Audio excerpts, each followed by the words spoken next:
Ladies and gentlemen, can I ask you to take your seats? We are resuming now our session, and we have a large number of speakers on the list. So we need you all to take your seats and to be ready with your speeches and with your endorsements. We have about 90 minutes for this session. And we are trying to get through 40 speakers. So if any of you can do maths, you will realise that that leaves us pretty tight. We do want to make sure that everybody on the speakers list gets to speak. In order to do that, what we really need is for those of you, all of you, but particularly those of you at the beginning of the speakers lists, to make sure that you don't go over time, because otherwise what will happen is we'll have people towards the end of the speakers list not able to speak at all. Now, obviously, you don't have to speak in order to have endorsed this declaration. You can send us your speeches. We will publish any speeches that we get on our website. But I do want to just make sure that we give everybody an equal opportunity to say a couple of words. We had given everybody a 3-minute slot. I would really appreciate if you could put it down to 2 minutes. So if everybody could say what they need to say in 2 minutes, then we will make sure that everybody gets the opportunity to speak, and every country who has done the honour for us of endorsing the declaration is able to speak publicly in Dublin about it. So I am going to give the floor now to our first post-lunch speaker, which is Belgium. So Belgium, can I ask you to come up and speak? Belgium? Yes, Belgium. Master. So good afternoon, Excellencies, dear participants. Allow me to start by thanking our Irish hosts for their skillful guidance through multiple consultations on the use of explosive weapons in populated areas. Your inclusive and transparent leadership helped to maintain momentum, even as COVID-19 disrupted some of our work. Active participation by civil society enriched the debate. The political declaration provides a nuanced answer to the challenges of urban warfare, which confront us with a complex environment and difficult military choices. The declaration not only reconfirms existing international humanitarian law, but will also strengthen its implementation and boost compliance. The strength of the declaration not only lies in its content, but also depends on the follow-up we will give. The Belgian armed forces will continue to take direct as well as indirect effects of an attack into account in their proportionality assessment. On that note, let me add that we are content with the use of the term indirect effects in the political declaration, which aligns with the concept of proportionality and the notion of incidental civilian harm as contained in the additional protocol to the Geneva Conventions. We stand ready to exchange best practices inter alia through a peer-to-peer approach as part of the follow-on process. We also believe violations of international humanitarian law and of the declaration warrant unambiguous condemnation by all of us. We cannot gloss over the fact that on a daily basis, Russian forces deliberately and relentlessly target civilians, medical workers, hospitals, and buildings sheltering children in Ukraine, just as they have done in Syria before. No state can remain neutral in this regard. Dear participants, Belgium is proud to be present today for the signing of the political declaration. We would like to extend our gratitude to Ireland once more, and we look forward to continue this process of strengthening the implementation of international humanitarian law. Thank you.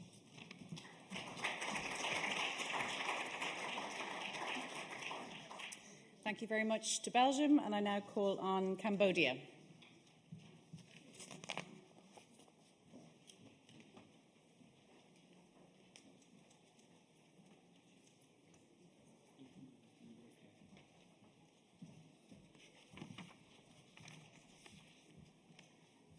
Thank you, Madam Moderator, for allowing me to have a national statement which is different from the previous speaker.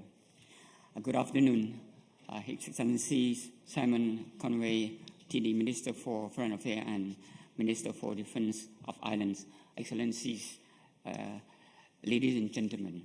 At the outset, I would like to express my sincere appreciations to the Ministry of Foreign Affairs of Ireland for the invitations extended to Excellency Pratsukon, Deputy Prime Minister, Minister of Foreign Affairs and International Cooperation of Cambodia, to attend the Dublin Conference on strengthening the protections of civilians from the humanitarian consequences arising from the use of explosive weapons in populated area, and for the excellent arrangement of this conference today.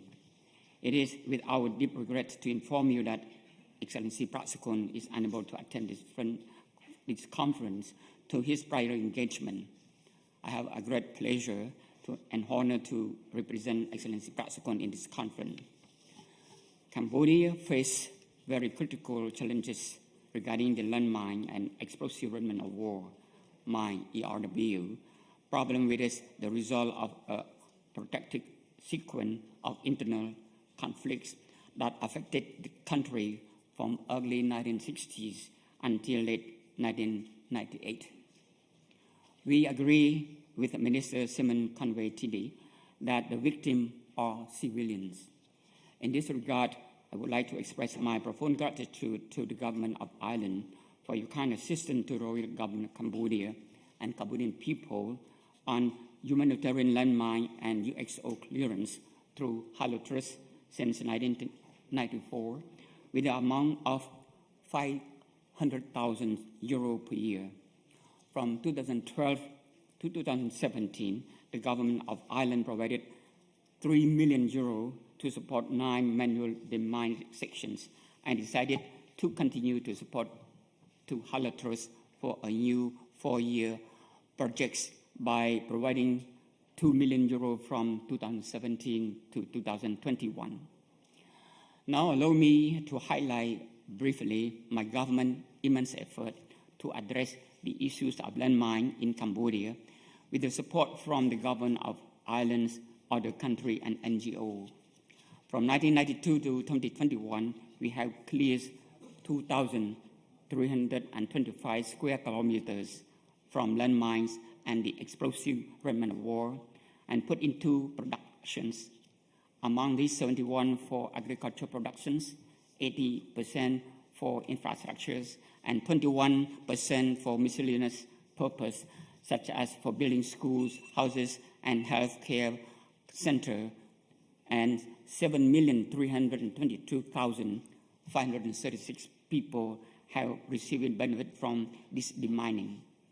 Moreover, we have found and destroyed 1,118,690 mines against humanity, 25,918 mines against tanks, and 2,977,267 of the explosive remnant of war, ERW.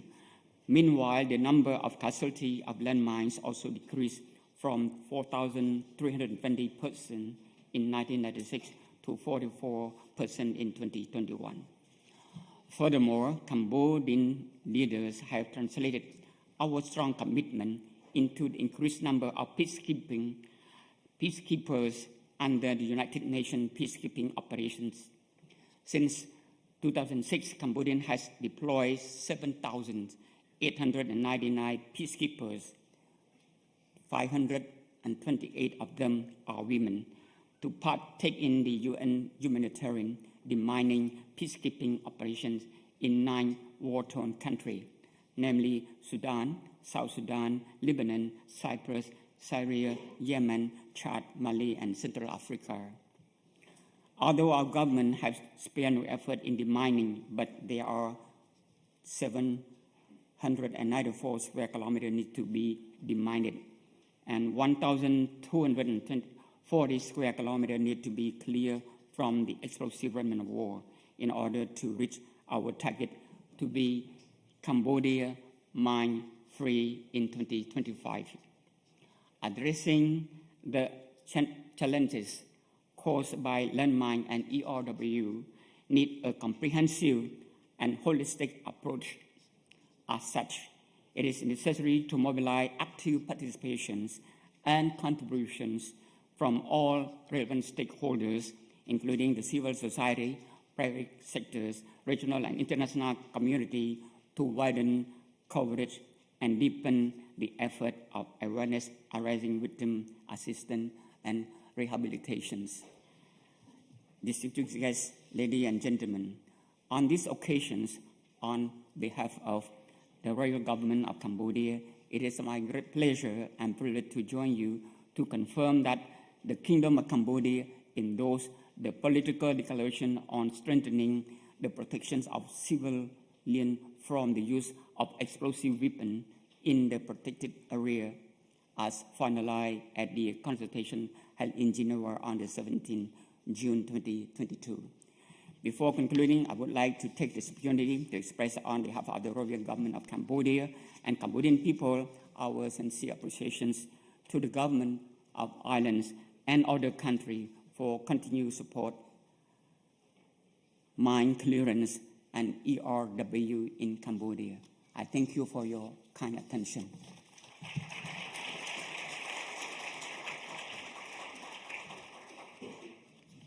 Thank you very much. May I now call on Chile?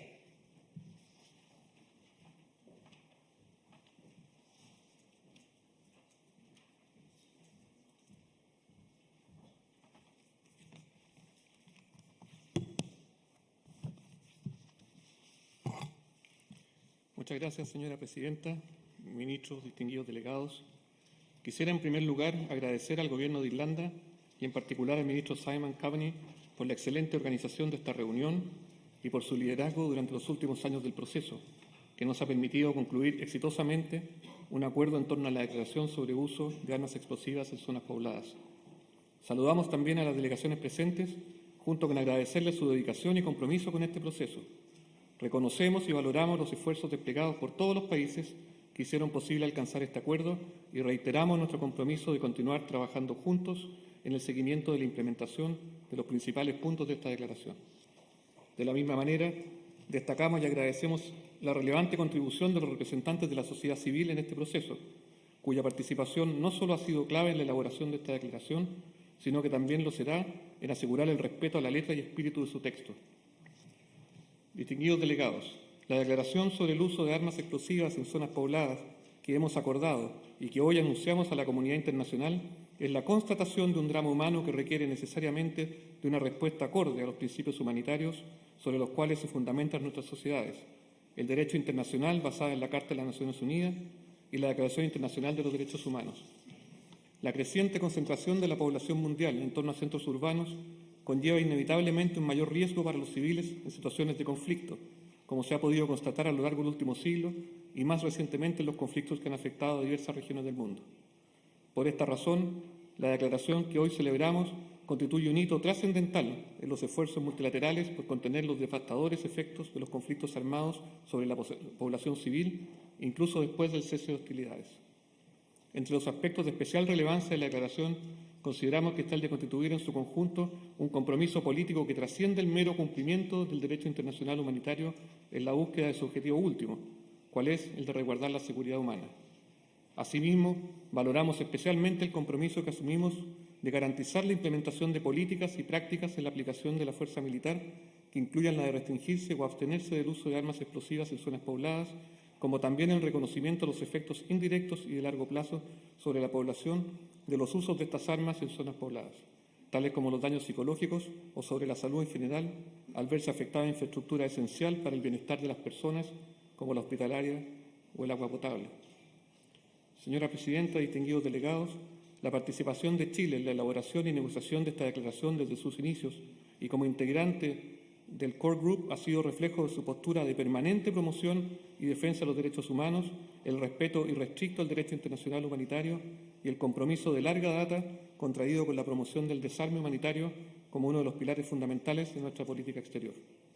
Cabe recordar que en el marco de este proceso, en 2018 tuvimos el privilegio de ser sede de una reunión regional que congregó a más de 23 países, las Naciones Unidas, la Cruz Roja Internacional y otros representantes de la sociedad civil para analizar las implicancias del uso de armas explosivas en zonas pobladas. En su comunicado final, los participantes de ese encuentro manifestamos nuestro pleno apoyo a un proceso de negociación conducente a la firma de una declaración política internacional sobre el uso de armas explosivas en zonas pobladas. Quisiera finalizar destacando el último párrafo de nuestra declaración, el cual consigna en forma explícita el compromiso que asumimos como signatarios de procurar la adopción y aplicación de esta declaración por parte de actores tanto estatales como no estatales que participen en un conflicto armado. Asumamos este llamado a la acción como el inicio de una nueva etapa de cooperación en un proceso que iniciamos hace años y que hoy alcanza un hito clave, pero no final, con el lanzamiento de esta declaración. Muchas gracias.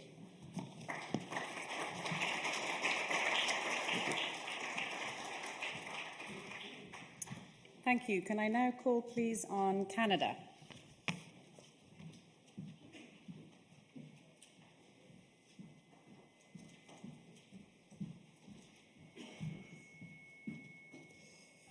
Ministers, Excellencies, dear participants, Canada expresses its gratitude to Ireland for its leadership and commitment to increasing the protection of civilians in armed conflict.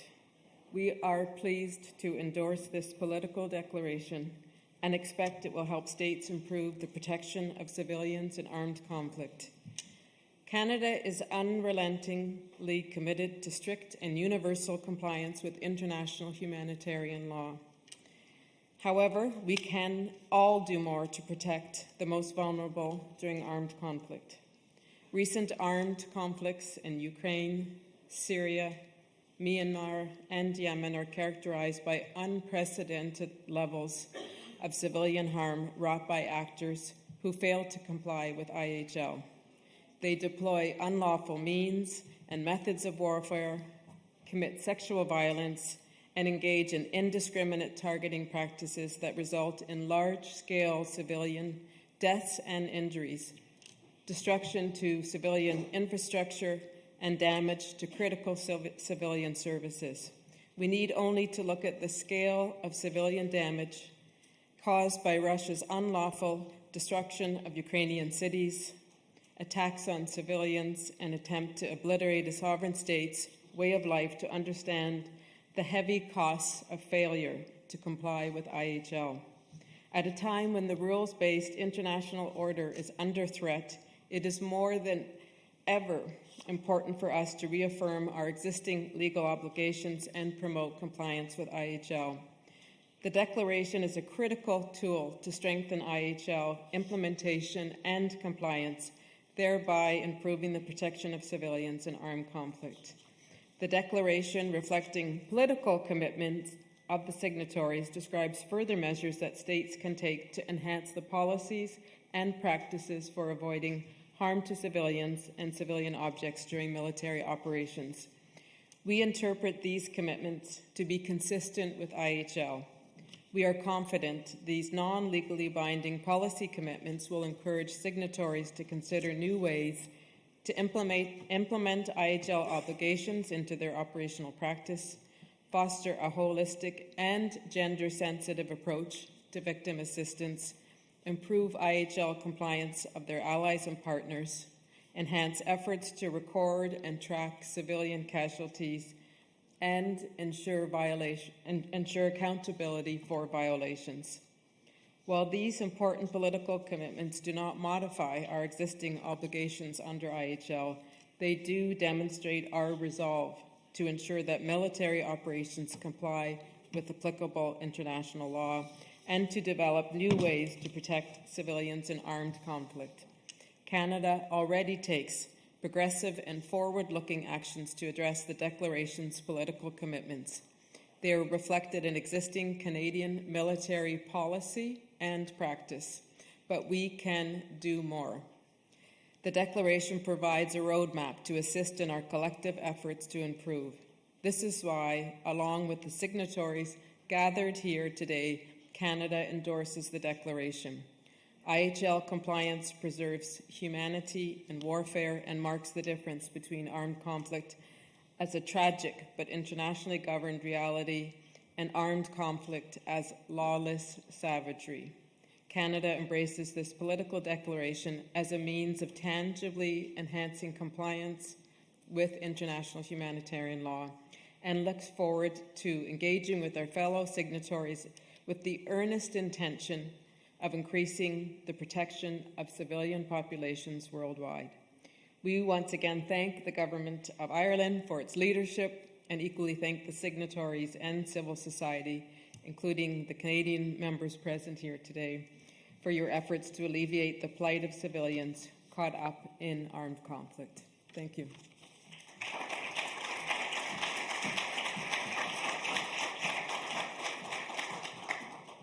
Thank you. Can I now call, please, on New Zealand?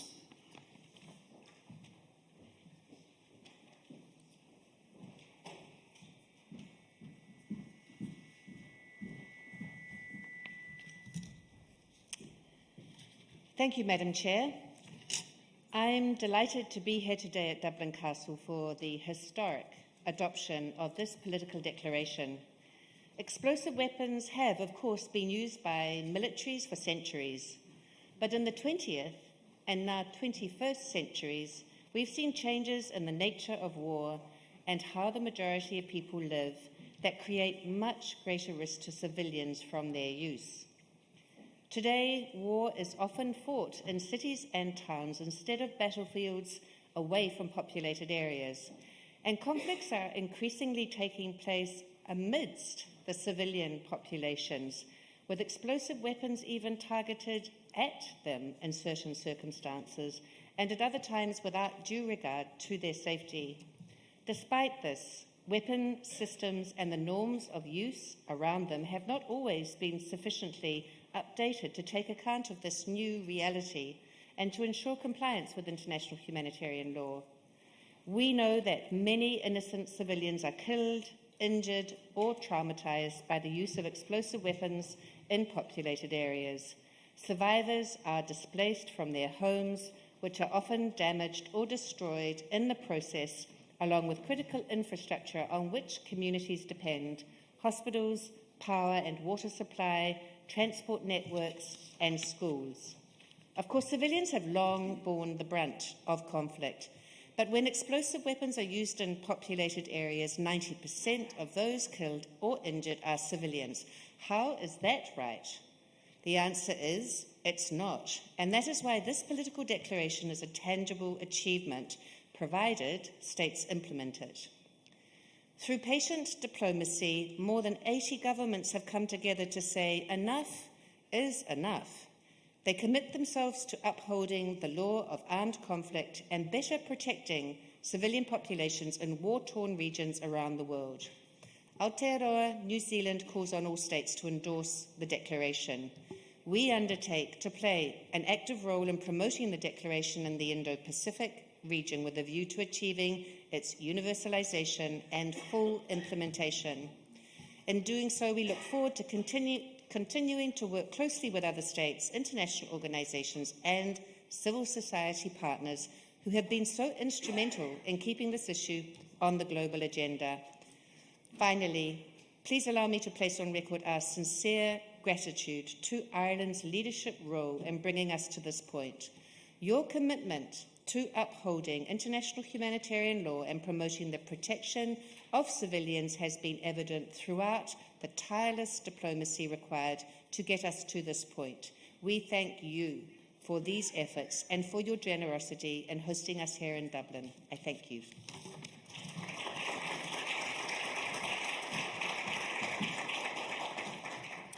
Thank you. May I now call on Austria?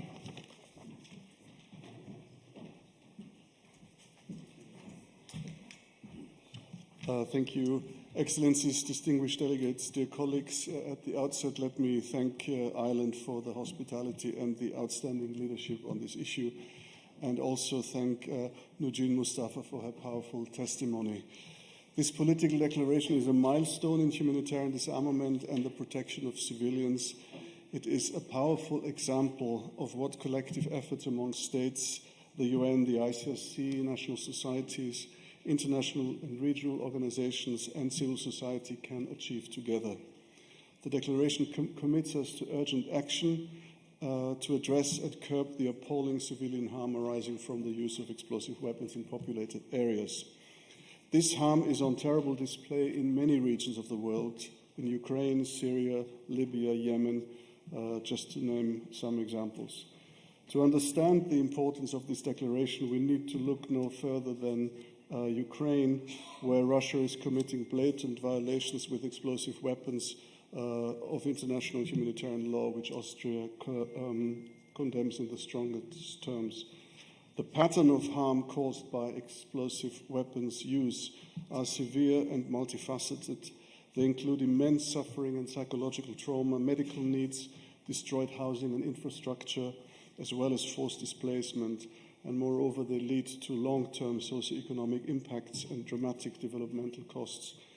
Exposing civilians to such harm is unacceptable and unlawful, and for this reason, in 2019, Austria convened the Vienna Conference on Protecting Civilians in Urban Warfare, and we are proud that this conference initiated the process which brought us to today's political declaration.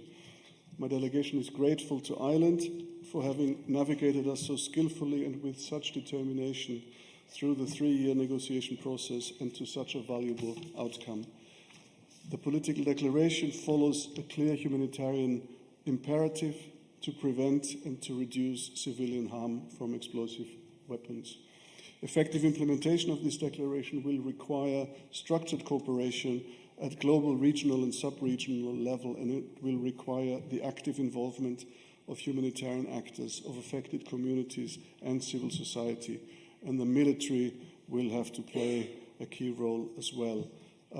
Dear colleagues, let us start today and make sure that this declaration makes a real difference to people's lives and to the protection of civilians. I thank you.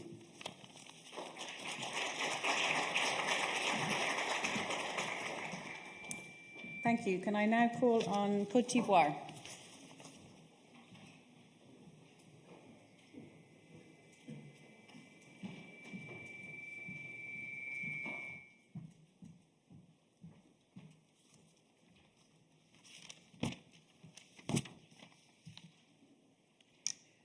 Messieurs les ministres, Excellences, Mesdames et Messieurs, distingués invités, Mesdames et Messieurs, la Côte d'Ivoire s'honore de prendre part à cette importante conférence qu'a bien voulu organiser le gouvernement irlandais pour permettre aux différentes parties prenantes de s'engager encore plus étroitement sur la question cruciale de la protection des civils contre les conséquences dévastatrices des armes explosives en temps de conflit armé. Au nom du gouvernement ivoirien, je voudrais adresser mes très sincères remerciements au gouvernement irlandais et saluer son leadership qui a permis d'aboutir à l'adoption de la déclaration politique que nous avons à signer en ce jour. Excellences, Mesdames et Messieurs, ma délégation s'associe pleinement à celles qui se sont exprimées précédemment et voudrait souligner la pertinence du sujet abordé dans le projet de déclaration politique de ce jour. La Côte d'Ivoire estime en effet qu'il est impérieux de protéger les zones habitées du danger de l'utilisation des armes de guerre sur les populations civiles. Aussi, l'actualité internationale nous rappelle fort opportunément à notre impérieux devoir moral de prévenir la destruction des populations civiles et de leur environnement en temps de guerre. La présente déclaration est donc pour nous un rappel de nos obligations en matière de respect du droit international humanitaire, particulièrement en ce qui concerne la protection des civils lors de l'utilisation d'engins explosifs. D'ailleurs, vous en conviendrez, la question est transversale et mérite l'adhésion de tous. Elle n'est pas seulement militaire et humanitaire, elle est aussi une question de développement durable. Ainsi, la Côte d'Ivoire, respectueuse des règles du droit international, a pris la décision de ratifier toutes les conventions pertinentes en la matière en vue de leur mise en œuvre. Et c'est pourquoi le gouvernement ivoirien, désireux de contribuer à la protection des vies humaines, adhère sans réserve à la présente déclaration politique sur la protection des civils contre les conséquences humanitaires découlant de l'utilisation des armes explosives dans les zones peuplées et réaffirme son ferme engagement au multilatéralisme, seul gage pour garantir la paix et la sécurité internationale. Je vous remercie.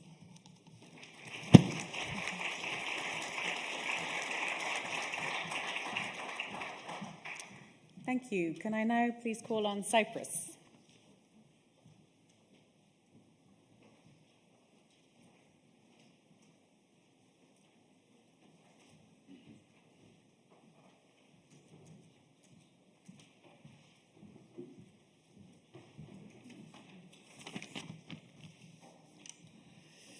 Your Excellencies, Cyprus shares the view that explosive weapons have a devastating impact on civilians and civilian objects around the world.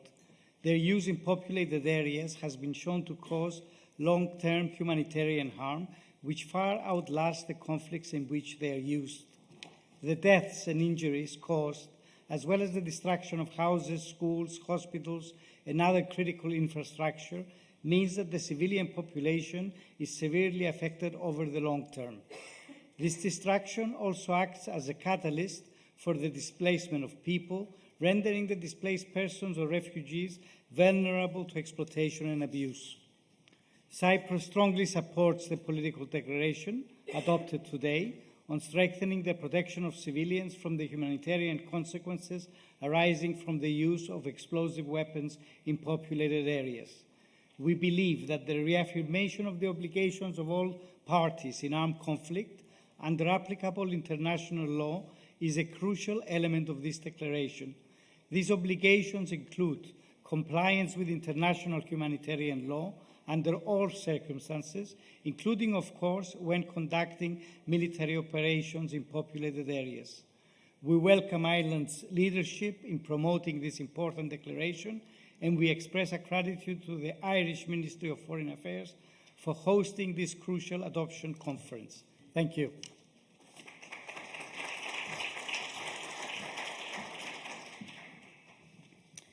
Thank you. And I now call on Spain.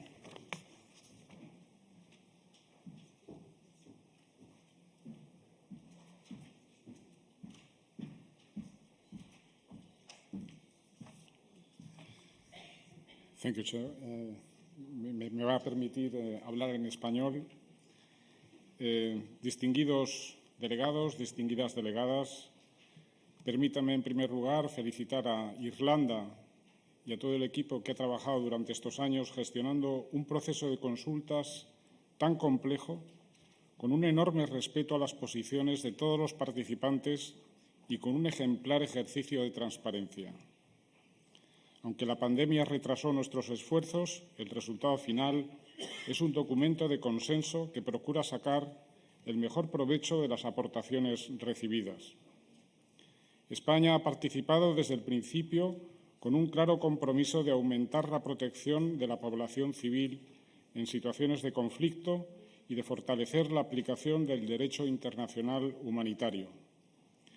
Hemos contribuido a aclarar conceptos que generaban dudas en torno a la capacidad operativa militar, así como las definiciones tan difíciles de concordar cuando no hay un glosario comúnmente asumido. El amplio apoyo que hoy recibe la declaración es sinónimo de un trabajo bien hecho y de un avance hacia una mejor capacitación de nuestras Fuerzas Armadas. De hecho, muchas de las premisas que hoy asumimos ya formaban parte de la normativa y las prácticas españolas. Nuestra preocupación se centra en prestar la mejor asistencia a las víctimas, sobre todo en los momentos inmediatos a la explosión, cuando el conflicto armado está aún en efervescencia.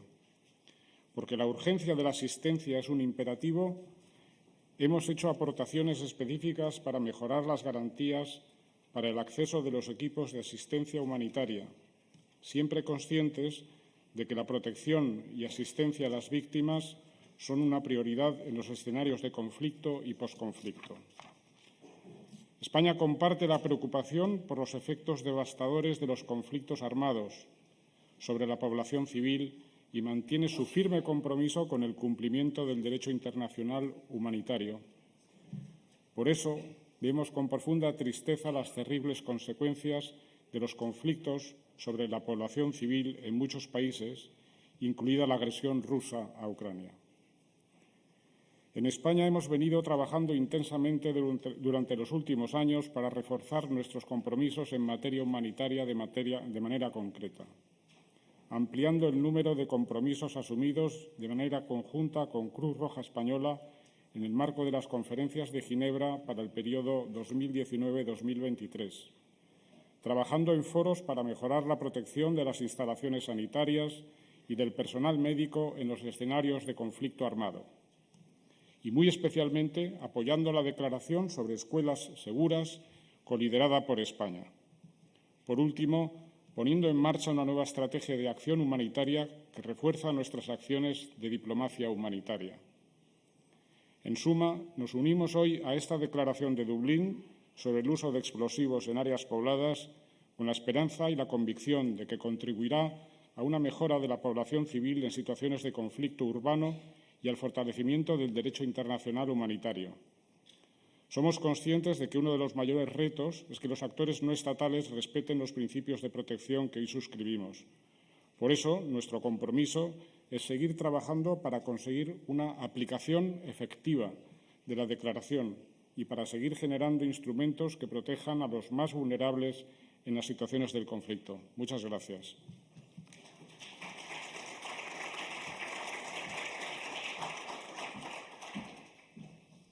Thank you very much. I now call on the Dominican Republic.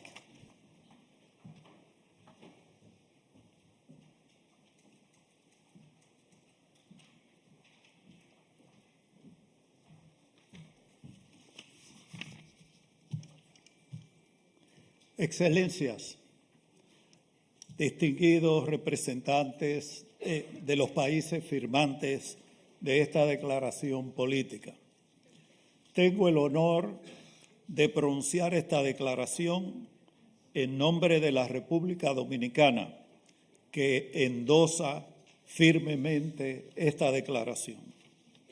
En primer lugar, agradecemos al Gobierno de Irlanda por la iniciativa de acoger la ceremonia de adopción de la Declaración Política sobre las EUIPA y expresamos nuestro aprecio por el valioso apoyo y las contribuciones del Comité Internacional de la Cruz Roja. Felicitamos al embajador Gaffi por su ardua labor y su efectivo liderazgo para conducir el proceso de consultas cuyo resultado ha sido la adopción de la declaración política que hoy nos reúne en este histórico castillo.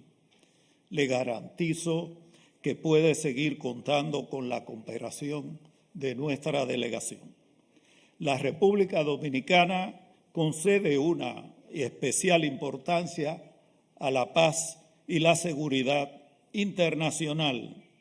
Nuestra presencia en Dublín es una muestra de la voluntad política del gobierno dominicano con esos principios y de su compromiso con el multilateralismo.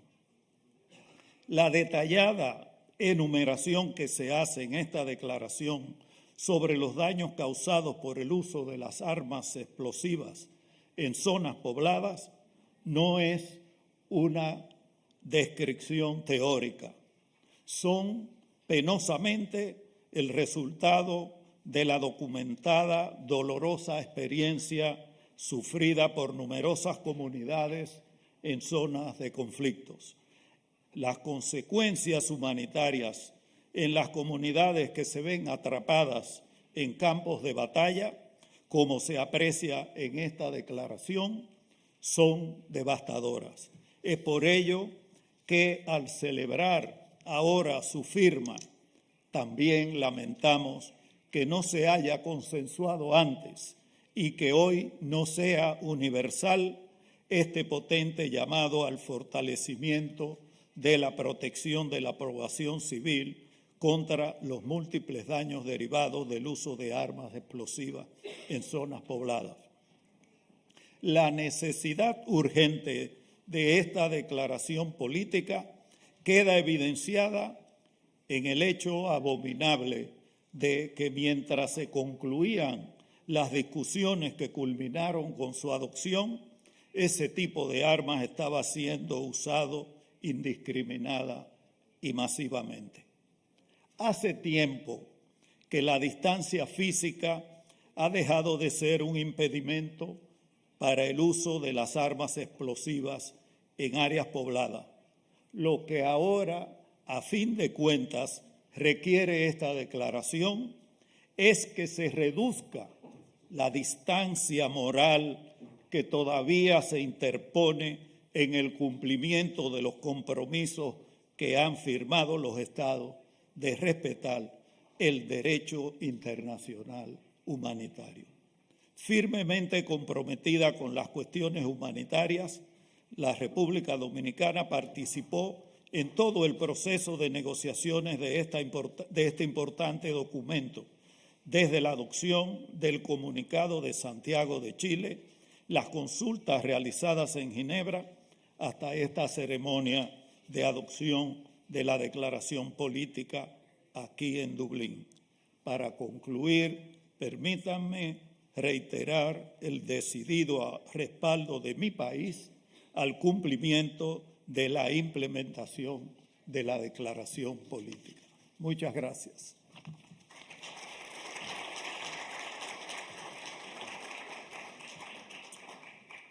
Thank you. May I now call on Palau?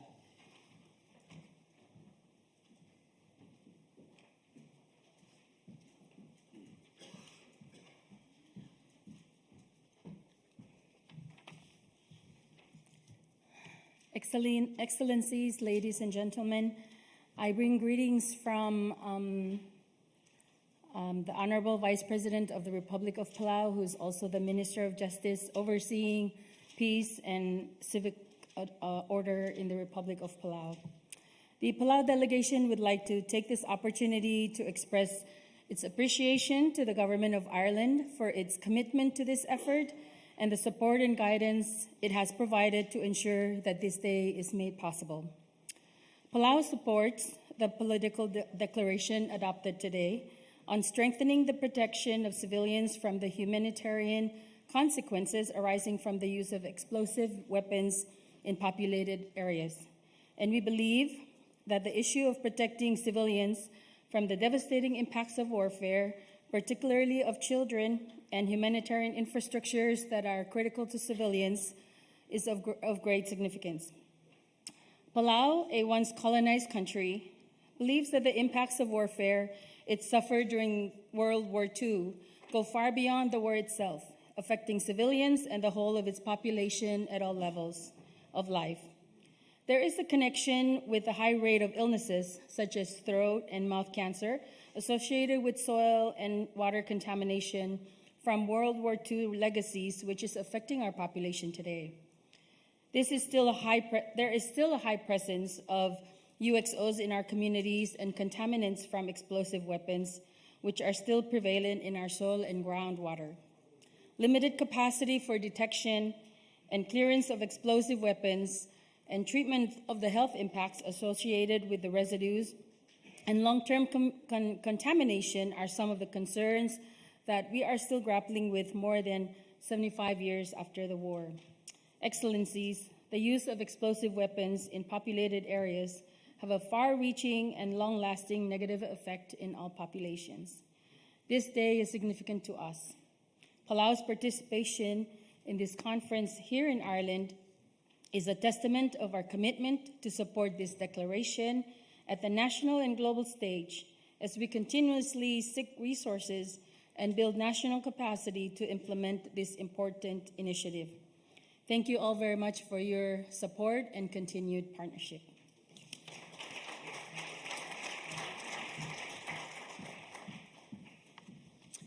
Thank you. Can I now call on the network of parliamentarians?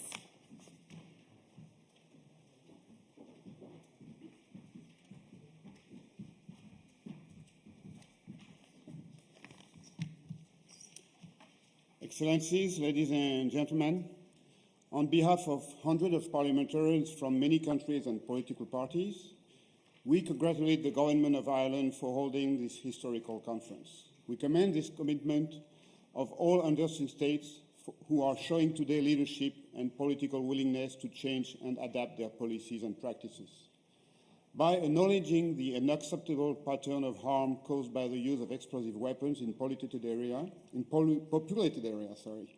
this political declaration sends a strong message: status quo is no longer an option. As we are winning the battle of ideas, our government must now put their commitments into practice.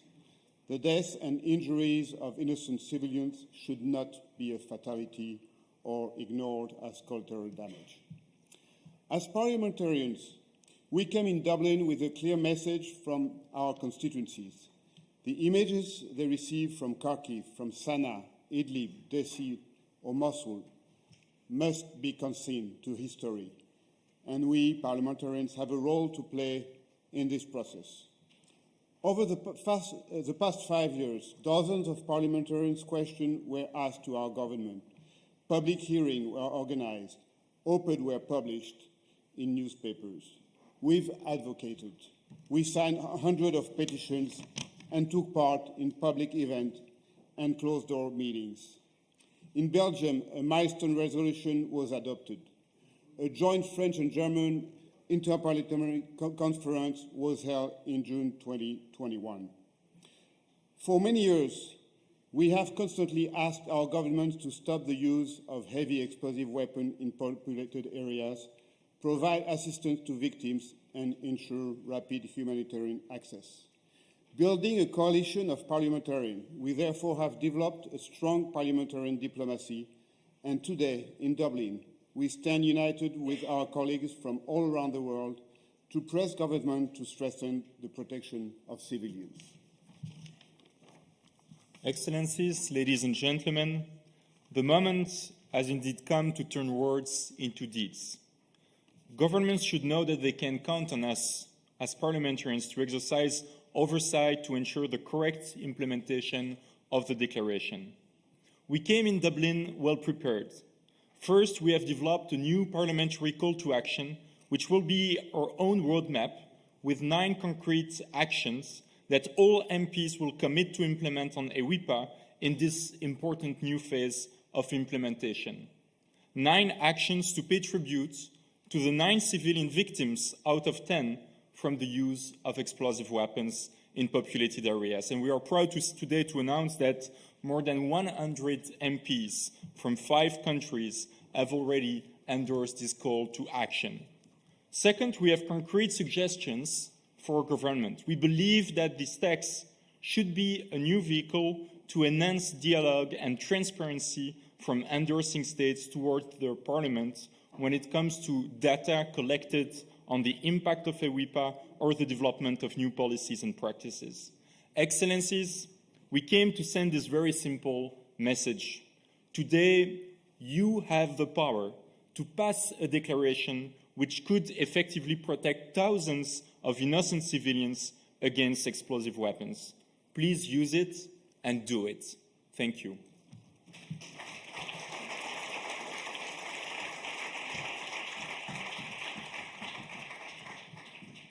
Thank you. I now call on Brazil.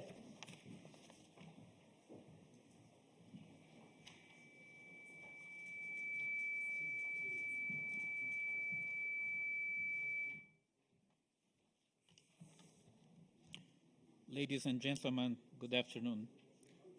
Brazil would like to congratulate Ireland on its excellent leadership and coordinating role in the consultations that led to the adoption of the political declaration on strengthening the protection of civilians from the humanitarian consequences arising from the use of explosive weapons in populated areas.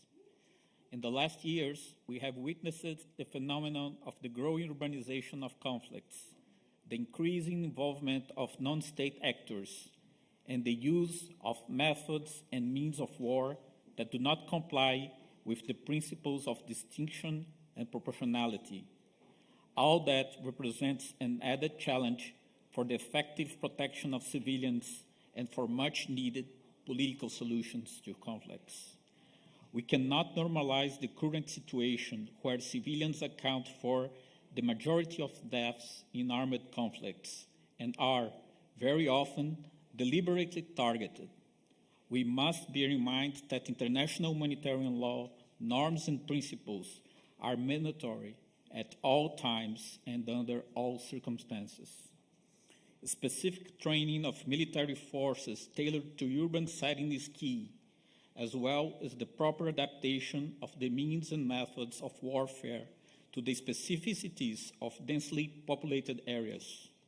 It is also important to document civilian harm, including as means to assess whether the predicted casualties of military operations correspond to the damage actually caused to civilians. Parties must plan their operations based on solid information regarding military objectives and the location of civilian personnel and objects. The current declaration advances in establishing common standards and encourages the promotion of policies to reduce the risk of civilian harms. It highlights the importance of compliance with international humanitarian law and recognizes the rights of victims and affected communities. Humanitarian response and promotion of human rights are among the 7 priorities established by Brazil for its 2022-2023 term in the United Nations Security Council. Brazil continues to advocate strict respect for international humanitarian law and international human rights law, with a focus on prevention and on the protection of civilians, upholding the principles of distinction, proportionality, precaution, and humanity. In full line with these commitments, Brazil reiterates its full support to the present political declaration. Prevention, diplomacy, and de-escalation must continue to be at the center of our joint efforts to promote respect for international humanitarian law and to protect civilians in all armed conflict situations, including in urban settings. I thank you.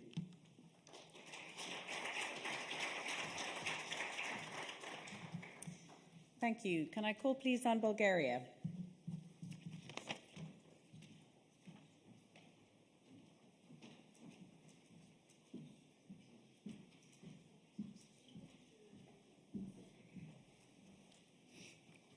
Ladies and gentlemen, dear colleagues, first of all, my appreciation to Ireland for hosting us and above all for your leadership and efforts on this occasion. The Republic of Bulgaria endorses the political declaration on the use of explosive weapons in populated areas. We see its merit in addressing the humanitarian consequences from the use of explosive weapons in populated areas and in strengthening the protection of civilians in conflicts.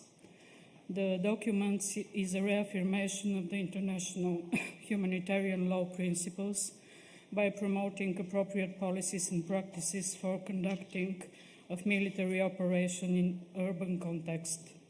We share the view that the need of all parties to an armed conflict, including non-state actors, to strictly abide by the international humanitarian fundamental rules and principles. We agree that introducing inappropriate and impracticable restrictions on lawful use of military capabilities would not address the core challenge and would leave excessive room for the non-international humanitarian law compliant actors to continue their abuse of civilians as human shields and of populated areas as safe havens. The political declaration will encourage cooperation among states and among their armed forces with respect to the identification, development and exchange of good practices. I thank you.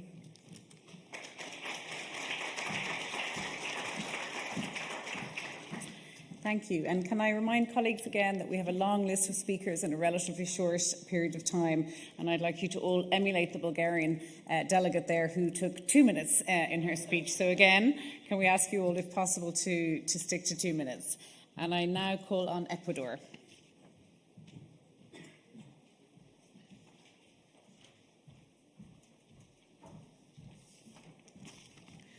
Excelencias, distinguidas delegaciones, a nombre del Ministro de Relaciones Exteriores del Ecuador, a quien represento en esta ocasión, reciban un cordial saludo.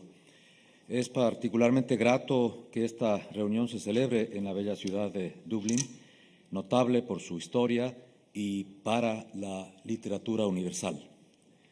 Deseo manifestar el agradecimiento del Ecuador por el liderazgo de Irlanda a lo largo de todo el proceso de negociación de esta declaración política que se inició en Ginebra exactamente hace 3 años, el 18 de noviembre de 2019, con la primera consulta informal. Por lo tanto, reconocemos el gran trabajo realizado por nuestro amigo, el embajador Michael Gaffey, y desde luego reconocemos y agradecemos el trabajo del Comité Internacional de la Cruz Roja y la sociedad civil. Para el Ecuador, un país de paz que promueve la defensa de la población civil y que está a favor de restringir el uso de las armas de fuego, la protección de civiles en conflictos armados constituirá uno de los ejes prioritarios para el Ecuador durante su membresía en el Consejo de Seguridad de las Naciones Unidas para el periodo 2023-2024. Ecuador coincide plenamente con las múltiples declaraciones realizadas por el Secretario General de las Naciones Unidas, que ha manifestado su grave preocupación por las consecuencias humanitarias devastadoras de la guerra urbana, apelando a los Estados y a todas las partes en conflictos armados a evitar el uso de las armas explosivas en zonas pobladas, especialmente aquellos con efectos de amplio alcance.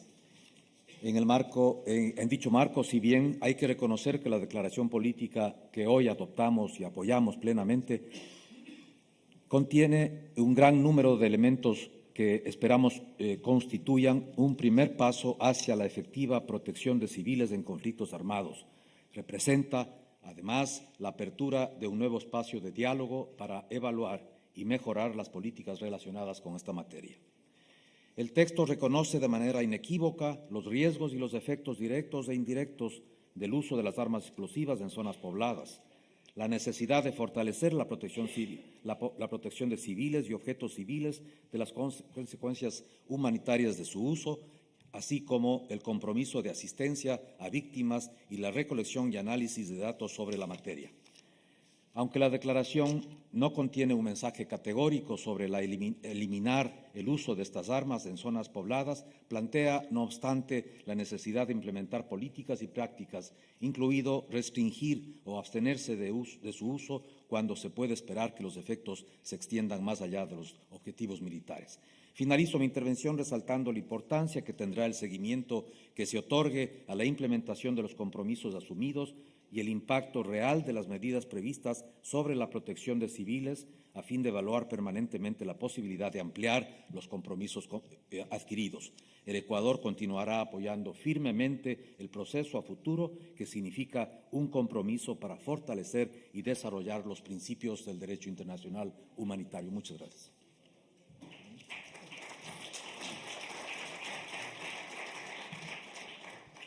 Thank you. May I now call on Australia?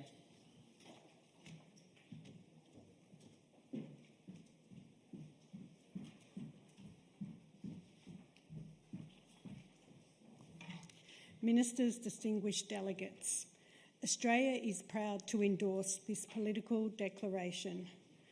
Australia recognises the devastating impact on civilians that results from the use of explosive weapons in populated areas. We join others in pledging to implement policies and practices to help avoid civilian harm during armed conflict, including by restricting or refraining as appropriate from the use of explosive weapons in populated areas. Measures such as this one are needed now more than ever. I take this opportunity to reiterate Australia's unequivocal condemnation of Russia's deliberate shelling of civilians in Ukraine. We must continue to call out such violations and denounce the actions of those, whether state or non-state actors, who actively choose not to comply with the fundamental principles of international humanitarian law. This declaration makes a concrete and meaningful contribution to strengthening compliance with international humanitarian law, thereby improving civilian protection.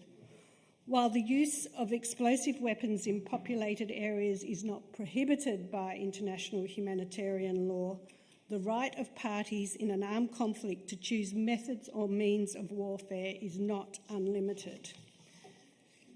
Australia looks forward to continuing to engage with you all to review implementation of the declaration and exchange information on associated good policies and practices. Australia recognises the role of the International Committee of the Red Cross, the United Nations and various NGOs in drawing international attention to the civilian harm resulting from the use of explosive weapons in populated areas. Finally, I wish to convey Australia's congratulations and gratitude to Ireland for its able leadership of the inclusive and effective process that has led to this declaration. I thank you.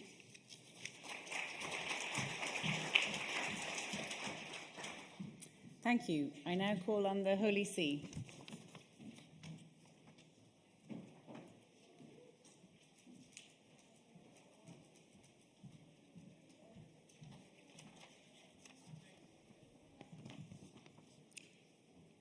Excellencies, ladies and gentlemen, at the outset, the Holy See wishes to express its gratitude to Ireland for the time and resources devoted to finalizing the present political declaration.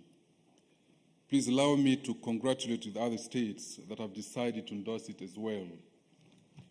Firmly convinced that one of the highest aspirations of humankind is the abolition of conflict and the achievement of peace and justice, in Latin tranquillitas ordinis. The Holy See actively negotiated and ultimately endorsed the declaration in the hope of encouraging the international community to further limit and, to the greatest possible extent, avoid the human suffering caused by armed conflict. Although many states worked for an ever stronger, steadfast commitment to preventing the humanitarian consequences arising from the use of explosive weapons in populated areas, this political declaration represents an important step forward in protecting the most precious gift we have received, that is human life. His Holiness Pope Francis has decried the madness of war and made clear that the first victim of every conflict is the human family natural vocation to fraternity, noting that war is a failure of politics and of humanity. In the present geopolitical context, Pope Francis has also said that we are living through a third world war being fought piecemeal, and perhaps, unfortunately, we can now say that it's all out, putting people and the planet at ever greater risk. Therefore, today, we must agree that respect for international humanitarian law is also the more crucial for the protection of the dignity of both combatants and the civilian population. In the context of urban warfare, civilians are not collateral damage. They make up the overwhelming majority of casualties and wounded.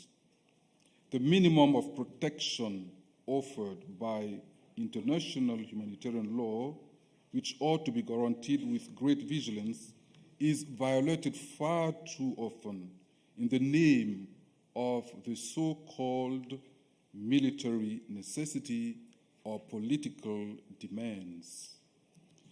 While keeping in mind the complexities of armed conflicts as well as the morality compromising decisions to take human life, this declaration presents an opportunity and an invitation to shift from the paradigm of collateral damage to one of intended protection so as to truly minimize and hopefully avoid loss of human life. The Holy See believes that many of the humanitarian principles contained in this political declaration are reflected in the mission of Catholic military chaplains who are called, in addition to carrying out their specific religious ministry, to give military staff an appropriate education in the values that motivate humanitarian law and make it not merely a juridical code, but first and foremost an ethical code. In closing, the Holy See, in conformity with its own nature and mission, looks forward for the implementation of the present political declaration in coordination with other states, the International Committee of the Red Cross, as well as civil society.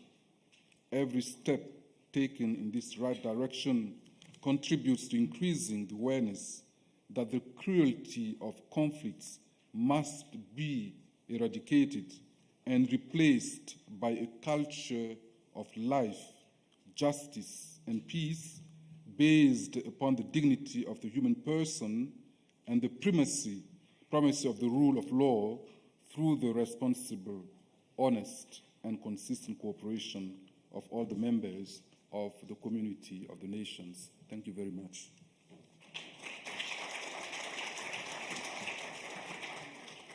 Thank you. Can I now call on Kuwait, please?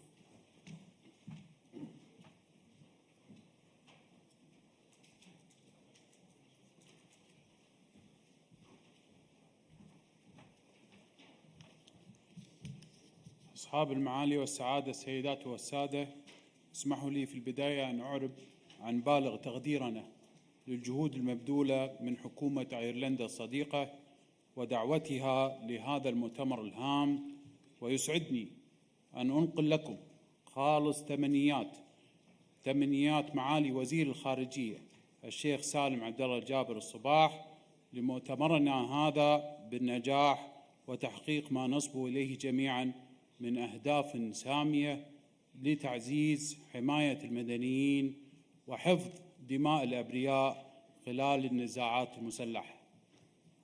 الحضور الكريم، ينعقد اجتماعنا اليوم في ظل ظروف دقيقة يمر بها العالم بأسره على كافة الأصعدة، ويعد أخطرها ازدياد وتيرة الصراعات والحروب وازدياد أعداد الضحايا من المدنيين الأبرياء واستهداف المناطق المأهولة بالسكان دون رادع، مما يتطلب من المجتمع الدولي بأسره وأكثر من أي وقت مضى إلى بذل المزيد من الجهود لتعزيز الأمن والسلم الدوليين عبر الامتثال التام للقانون الدولي الإنساني والقانون الدولي لحقوق الإنسان والتطبيق الكامل لكافة المواثيق الدولية بنزع السلاح.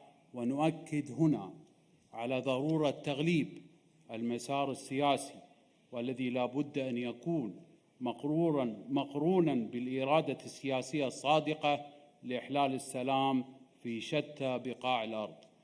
فاستمرار المأساة في سوريا واليمن وفلسطين لم تعد مقبولة ويجب التصدي لها. السادة الحضور، اجتماعنا اليوم يضيف إضافة هامة للمواثيق الدولية لحماية الأبرياء والمدنيين، ونتطلع لجانبكم إلى متابعة تطبيق هذا الإعلان السياسي الهام وإنشاء آلية خاصة للاستعراض. وفي هذا الإطار أؤكد بأن بلادي لم ولن تألو جهدا في دعم جهود المجتمع الدولي تحقيقا لأمن ورخاء العالم، فقد صادقت على 29 صكا دوليا معني بنزع السلاح، وتسعى لمزيد من التضافر والتعاون لحماية المدنيين والأبرياء. السيدات والسادة، في الختام لا يسعني إلا أن أجدد تقديرنا للجهود المبذولة من كافة الأطراف المشاركة لتوحيد المساعي الدولية وحشد الإرادة السياسية اللازمة لتعزيز حماية المدنيين في النزاعات. وشكرا.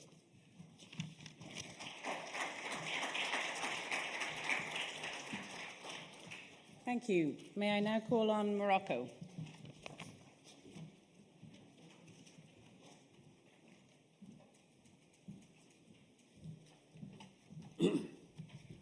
Excellences, chers participants, permettez-moi tout d'abord de vous transmettre les salutations les plus chaleureuses et le vœu de succès à cette conférence de la part de Son Excellence, Monsieur le ministre des Affaires étrangères du Royaume du Maroc, Monsieur Nasser Bourita. C'est une occasion particulière que nous avons aujourd'hui de nous réunir pour couronner les efforts menés pendant près de 3 ans visant l'élaboration de la déclaration politique objet de cette rencontre, sur une thématique aussi centrale et d'actualité que la protection des populations civiles face aux conséquences humanitaires de l'usage des armes explosives. Permettez-moi également aussi d'exprimer au nom de la délégation marocaine notre sincère appréciation à l'Irlande pour avoir mis la lumière sur cette question de haute importance et pour son engagement louable dans l'élaboration de la première mouture de la déclaration politique que nous avons adoptée aujourd'hui. C'est également avec un grand plaisir que j'annonce l'adhésion du Royaume du Maroc à cette déclaration politique qui promeut des principes fondamentaux, universellement admis et répond aussi aux appels de détresse de personnes vulnérables dans des situations alarmantes, comme cela a été décrit depuis ce matin. Mesdames et messieurs, chers participants, d'un point de vue humanitaire, il est incontestable que l'usage des armes explosives est une menace de taille pour les infrastructures et les populations civiles, qui en sont les premières victimes, et à leur tête les femmes et les enfants, comme cela a pu être démontré dans plusieurs contextes. À ce titre, il est nécessaire de relever 2 points essentiels. Premièrement, le danger émane avant toute chose de la prise de décision visant à prendre pour cible des populations civiles. Sur ce point, je souhaite souligner avec inquiétude les responsabilités avec lesquelles peuvent agir les acteurs armés non étatiques qui ne se sentent pas contraints par le respect des dispositions du droit international humanitaire. Dans ce sens, la responsabilité des États fournissant des engins explosifs à des groupes armés ou non étatiques est à relever avec force. Puis vient le danger causé par le caractère intrinsèquement imprécis de ces armes, dont la nature généralement improvisée empêche toute certitude quant à l'identification claire de la cible, de la trajectoire et des effets potentiels de l'impact. L'absence de distinction et de proportionnalité est hautement critique. Pour donner un éclairage succinct sur les efforts entrepris à l'échelle nationale, permettez-moi de relever l'engagement sans faille du Royaume du Maroc, sous la conduite de Sa Majesté le Roi Mohammed VI, en faveur d'une action humanitaire responsable qui se manifeste entre autres par la formation des officiels marocains relevant des forces armées royales et d'autres institutions paramilitaires au respect des règles de droit international humanitaire comme axe fondamental de leur champ d'action. Ainsi, un programme de formation comprenant 4 manuels militaires spécifiques au droit international humanitaire sont enseignés dans l'Académie royale militaire au profit des militaires, toutes catégories confondues, ainsi que pour tous les sous-officiers, avec des exercices pratiques sur le terrain, tenant compte des principes du droit international humanitaire, en plus de l'adoption d'une doctrine humanitaire dans la prise de décision. Ces efforts sont complétés et enrichis par une coopération poussée avec des acteurs humanitaires internationaux tels que le Comité international de la Croix-Rouge, avec lequel mes autorités entretiennent des échanges continus, notamment en termes de formation en faveur des forces armées royales. Pour conclure, je souhaite réitérer l'appui du Royaume du Maroc à toutes les initiatives prises dans le sens du renforcement des règles du droit international humanitaire comme cadre juridique idoine à même de contribuer à l'ancrage des principes fondamentaux de la paix et de la sécurité internationale. Et je vous remercie.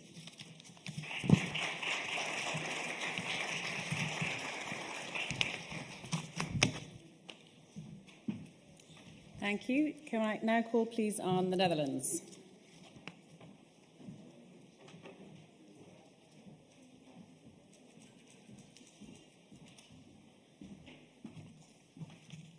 Madam Chair, allow me to start by thanking you and your team for your excellent leadership in this important process.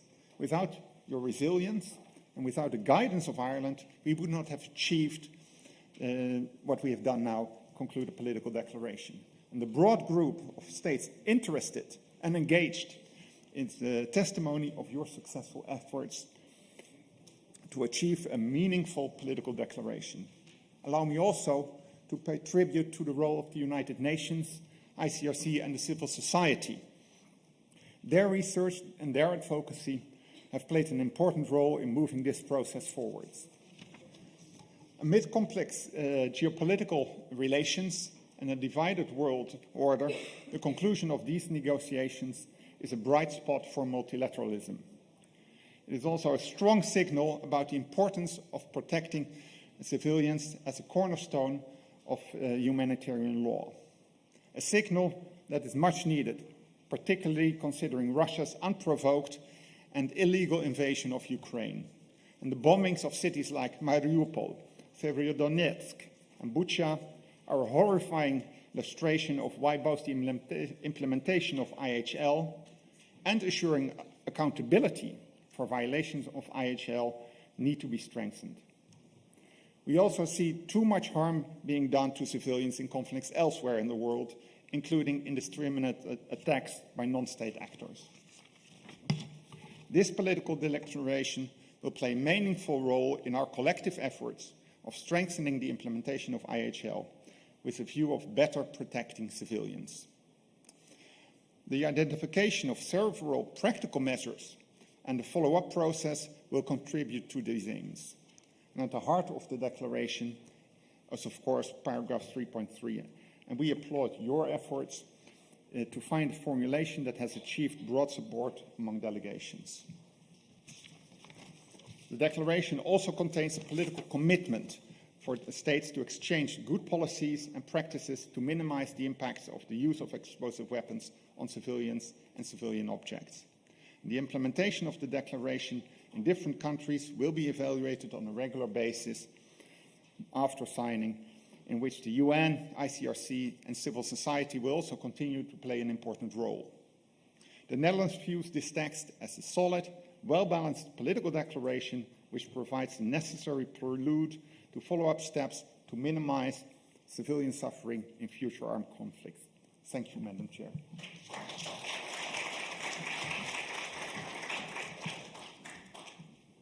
Thank you. May I now call on Peru, please?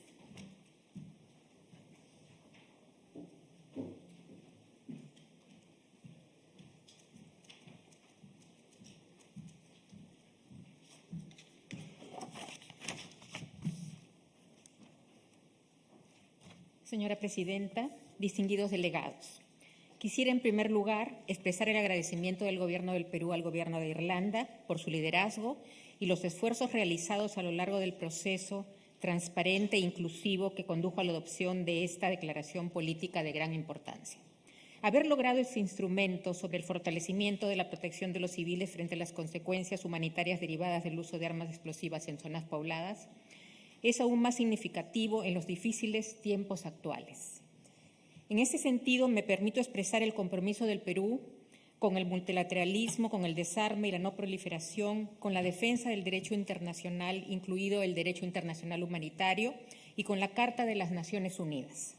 Por esta razón, a través de nuestra misión permanente en Ginebra, apoyamos constructivamente a Irlanda durante las consultas, incluso a través de nuestra contribución al Comunicado de Santiago de 2018, para llegar a un texto que reafirme las obligaciones claves de los Estados y de todas las partes en conflictos armados, destacando su relevancia para el uso de armas explosivas en zonas pobladas.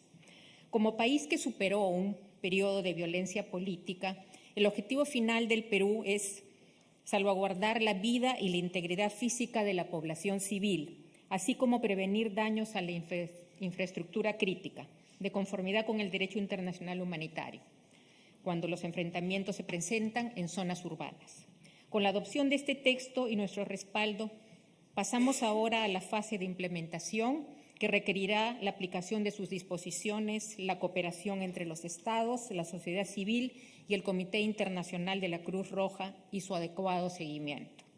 Para concluir, señora Presidenta, quisiera reiterar el compromiso inquebrantable del Perú con el derecho internacional y el derecho internacional humanitario y con los postulados del multilateralismo. Hoy somos testigos de un paso significativo en la dirección correcta y, por lo tanto, expresamos nuestro profundo agradecimiento a Irlanda y a todos los involucrados. Muchas gracias.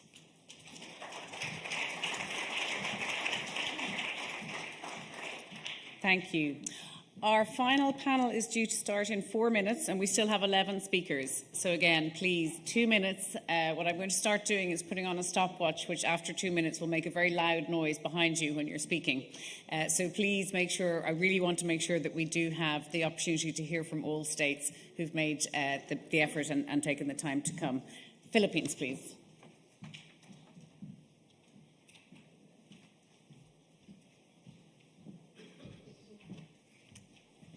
Thank you, Madam Chair.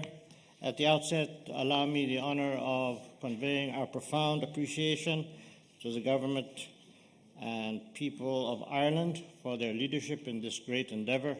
In particular, we wish to express our appreciation to His Excellency, the Minister of Foreign Affairs and Defence, Stephen Coveney, and my old friend, Ambassador Gaffey, for the excellent arrangements that were made. The humanitarian harms posed by explosive weapons in populated areas are repugnant to global public conscience.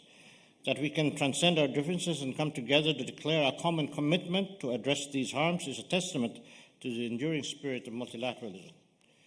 My country's work on this issue reflects the spirit of our constitutional renunciation of war as an instrument of state policy, our ironclad commitment to international humanitarian law, and our firm adherence to international human rights law, whose application during situations of armed conflict we continue to affirm.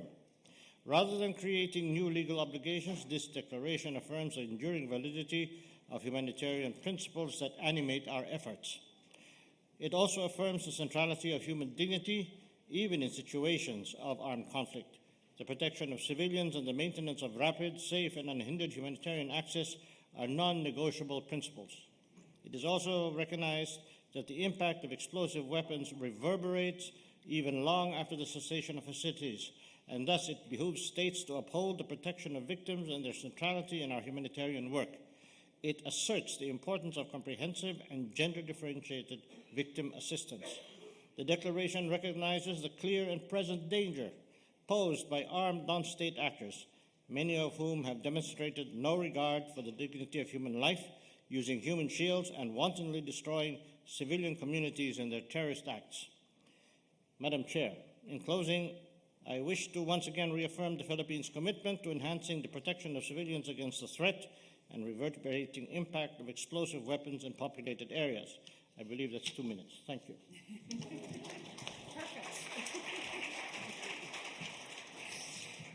So everybody needs to take the example of the Philippines. Next, UK, please.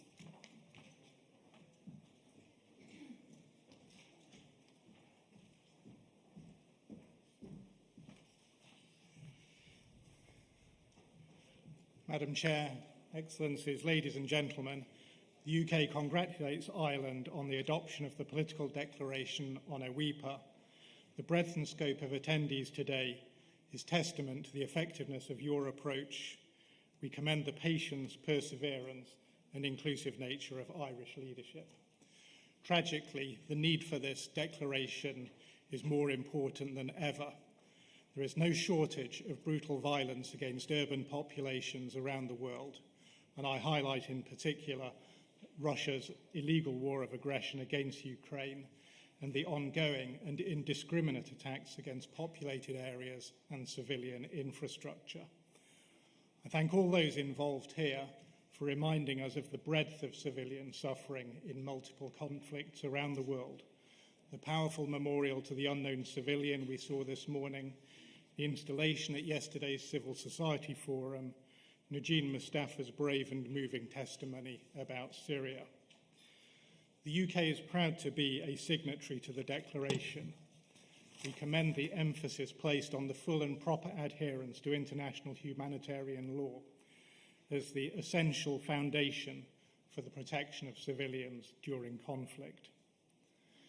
Excellencies, the signing of the political declaration is a significant milestone, but it is just the beginning. Looking to the future, we need to ensure that the momentum built negotiating continues through to implementation. The UK, I believe, already has policies and procedures in place to support the declaration, but we will implement them, we will review and, if necessary, improve them. and we will continue to work and support with our partners, civilian and military. We're also keen to cooperate in a formal process to promote the political declaration and deliver against its commitments.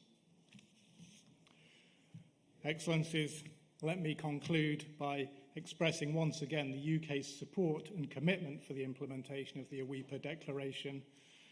Allow me to express our gratitude to the Irish Government for your excellent arrangements, for your warm welcome to Dublin, and our warmest congratulations on securing this historic milestone in the protection of civilians from the humanitarian consequences of armed conflict. Thank you.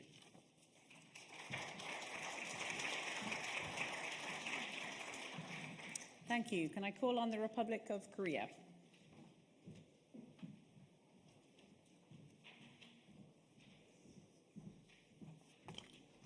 Thank you, Madam Chair. As the world has witnessed over the last few months, the use of explosive weapons in populated areas can result in excessive civilian casualties. Moreover, to the rest of the civilian population, using AWIPA can cause long-lasting indirect effects from damage to critical civilian infrastructure, contamination of the environment, psychological and psychosocial harm. Since urban warfare and the use of such weapons in civilian areas are becoming more rampant, collective political commitments to strengthen the protection of civilians and to reduce human suffering in armed conflict are more pertinent than ever. Therefore, Korea heartily endorses this declaration and is delighted to participate in today's high-level adoption conference. Ladies and gentlemen, I would like to highlight two key elements in this declaration. First, Korea shares concerns on the indirect effects of using AWIPA. They may result in the displacement of people within and across borders. They severely impact progress toward achieving the Sustainable Development Goals. Education, sanitation, and the environment are essential to living a decent life. So we need to strengthen our efforts to mitigate the indirect effects caused by AWIPA.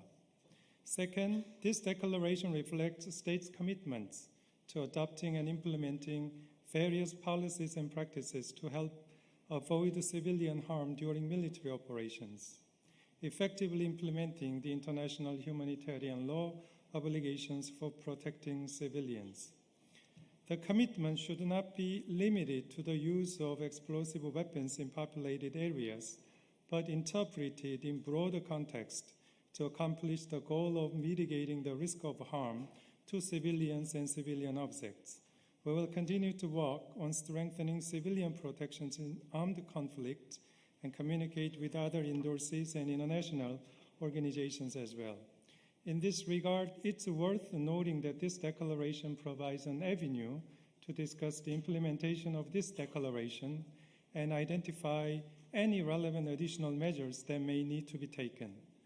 Korea looks forward to working further with endorsed countries and civil society, relevant international organizations, including the UN and ICRC. In conclusion, the Republic of Korea reiterates our thanks to Ireland for facilitating our work and the delegations that contributed to the productive negotiations on this declaration. I thank you, Madam Chair.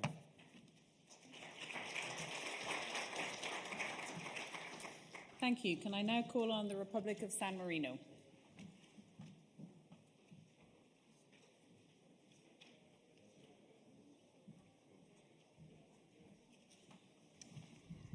Excellencies, distinguished delegates, on behalf of my country, I would like to convey the feeling of utmost gratitude and deep appreciation to Ireland for all its work in addressing the devastating and long-lasting humanitarian impact of explosive weapons in populated areas.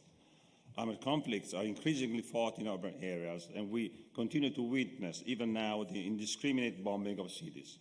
According to estimates, more than 90% of those killed and injured in such situations are civilians.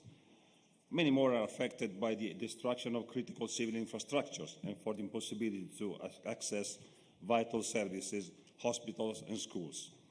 Consequently, They are often forced to abandon their houses and remain displaced for years or even decades.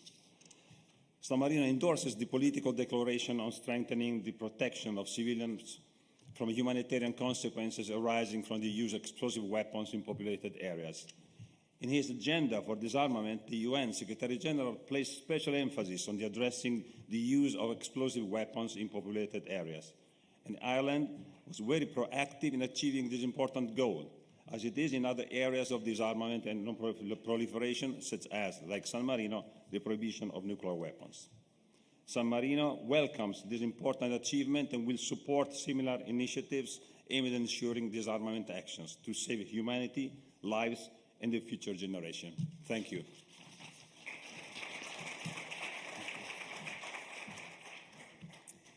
Thank you. I call on Slovakia.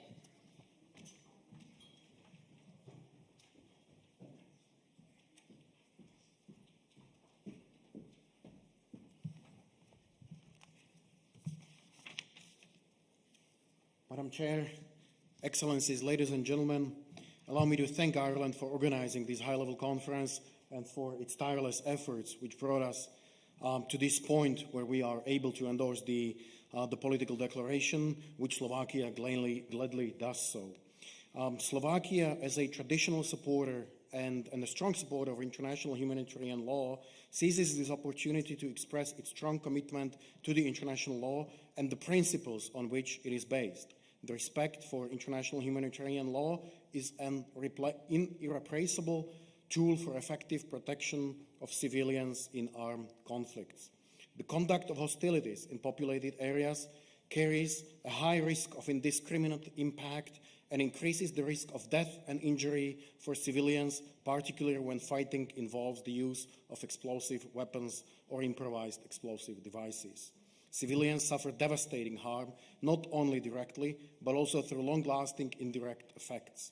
Many surviving victims face lifelong disabilities and grave psychological trauma. Damage or destruction of critical infrastructure, schools, hospitals, and environment further worsens civilian suffering. The adoption of the political declaration is timely and very pertinent in the current international context. Slovakia is concerned about the growing number of reported breaches of international humanitarian law and attacks on civilians and civilian objects in current military conflicts, particularly in Ukraine. In Russian Federation's illegal, unprovoked and unjustifiable aggression against Ukraine, Slovakia condemns the strongest possible terms the Russian forces' use of all categories of conventional weapons, very often in a manner that does not comply with the international humanitarian law. We are appalled by the recent attacks on the Ukrainian civil energy infrastructure. Slovakia stands with Ukraine and supports its territorial integrity, independence, and sovereignty. We strongly support efforts to strengthen compliance and improve implementation of applicable international humanitarian law with the aim to protect the civilians. This political declaration aims to achieve just this. The declaration is not an end in itself, but the vehicle to bring tangible results on the ground to the lives of civilians caught up in conflict. We need to strive to achieve broad adherence to the declaration to achieve its global impact.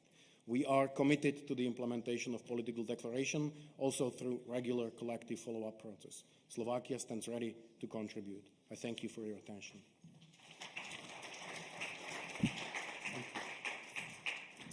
Thank you. I now call on Slovenia.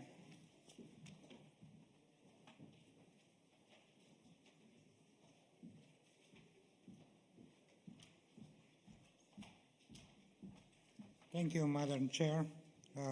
Ladies and gentlemen, Excellencies. I'll point out only just a few key messages because our statement is on the web page of the event. So first of all, I'd like to thank the Irish organizers and Ireland for leading the path to adopt today's declaration.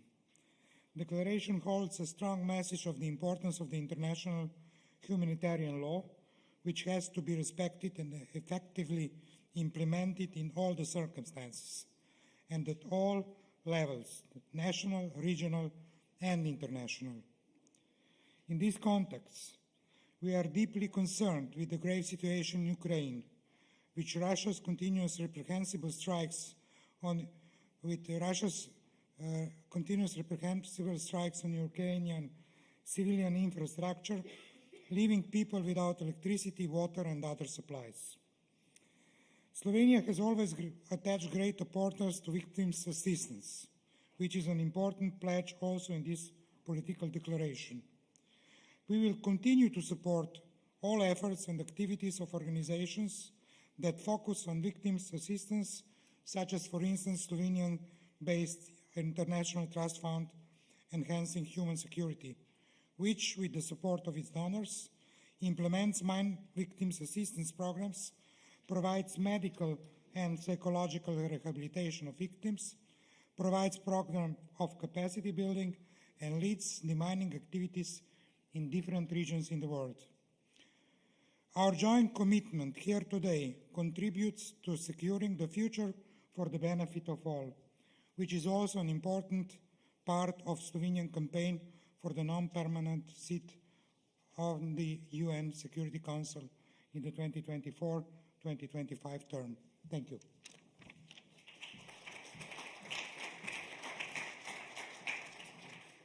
Thank you. I now call on St. Vincent and the Grenadines.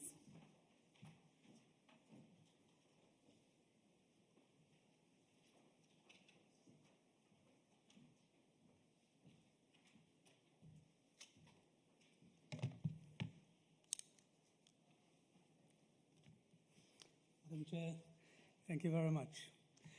Ministers, Excellencies, distinguished delegates, good afternoon. This political declaration is timely and comes at a time when the international community is facing considerable challenges in the matter of explosive weapons. I do not wish to repeat the details contained in the declaration, save to say that Section 2.1 and Section 2.2 are of utmost importance as we seek to hold those responsible for violation of their obligations under applicable international law and basic human rights. As a small island state, St. Vincent and the Grenadines has no army or weapons of destruction. But we know that while we do not have explosive weapons, it is not, in any permanent sense, immune from the use of force or the effects of the use of force by actions of others in their use of explosive weapons. Quite often, the problem is that the people who make decisions which affect the lives of innocent civilians, and particularly those who are most vulnerable, children and disabled persons, those persons are far removed from the destruction caused by their authorization of the use of explosive weapons in civilian areas. Those who engage in the use of force through explosive weapons causing civilian deaths and destruction must be made aware that they are subject to international legal standards and, in addition, to the conscience of the ordinary people of the international community. St. Vincent and the Grenadines wishes to thank the Government of Ireland for its work in bringing this political declaration to where it is today. It therefore becomes necessary for all of us to help to provide the sustenance factors needed to bring the political declaration to effective fruition. For as has been said earlier, we are just at the beginning of a most important journey, if only because all lives matter. And those who no longer can hear us, they must have wondered why.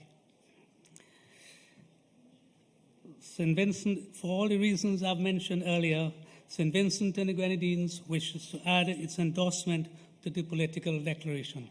Thank you very much.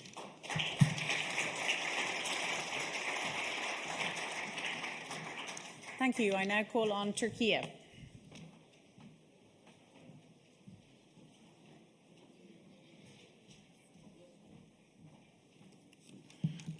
Madam Chair, Excellencies, We thank Ireland for hosting this high-level conference and for taking the lead in the preparations of the political declaration on strengthening the protection of civilians from the humanitarian consequences arising from the use of explosive weapons in populated areas. Turkey has actively engaged in the negotiations for the declaration. We have made several proposals to improve and clarify the text. Some of these, even if highly critical, were not reflected in the final text before us. Despite this, given the importance we attach to the protection of civilians and to reducing human suffering in armed conflicts, Turkey has decided to endorse the political declaration subject to the following understanding. We register at the outset our understanding that the declaration is overall legally non-binding and that endorsing it does not create any new rights or obligations, nor can it be interpreted in a way that could change or amend existing rights and obligations. The political declaration is not intended to interpret or implicate existing international obligations, including customary law. The declaration neither constitutes an emerging customary law, nor is a basis for negotiations for a new humanitarian law. Bearing in mind that Turkey is not a state party to the 1977 Additional Protocols 1 and 2 to the 1949 Geneva Conventions, the political declaration cannot be interpreted in a manner that creates or imposes new rights, obligations, and standards other than the ones in international agreements to which Turkey is a state party, including also in the field of international humanitarian law. The term non-state armed groups, depicted as a party to an armed conflict, is ambiguous in the text, and no distinction is made about terrorist organizations. As such, we register also our understanding that this term does not refer to and cannot be construed as terrorist organizations. We categorically reject any interpretation of or from this declaration that may or could be used as justification for any engagement with terrorist organizations. Our position against any interpretation of the 1949 Geneva Conventions that could imply that the terrorist organizations can benefit from the protection under the conventions or that could grant the terrorist organizations a legal status remains also intact and valid. Terrorism is a global threat, and Turkey is one of the forefront countries in the fight against it, in accordance with the legal obligations deriving from the international agreements to which Turkey is a state party. We will continue to act in line with the existing, applicable, and legally binding commitments in our continuing fight against terrorism, in order also to prevent the terrorist organizations from using densely populated areas as shelter and to prevent the threats posed against civilians. We would like to once again underline that we will interpret the declaration in accordance with our legally binding treaty-based obligations. We would expect these points that we are communicating also in writing to be registered as our understanding while endorsing the declaration. Thank you very much. Thank you. I now call on Colombia.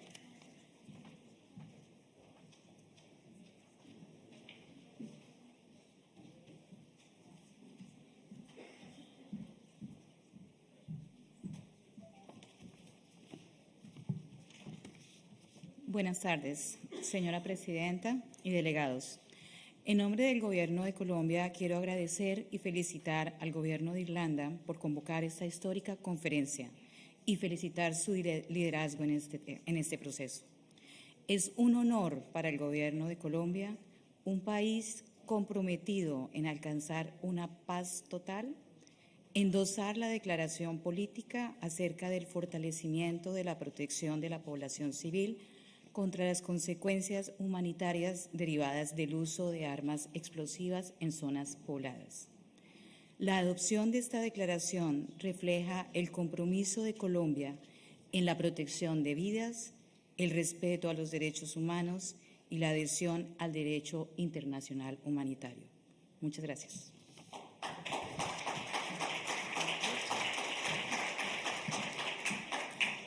Colombia wins the prize for the shortest speech. Well done. That's a huge compliment, by the way. Let's go now to Uruguay.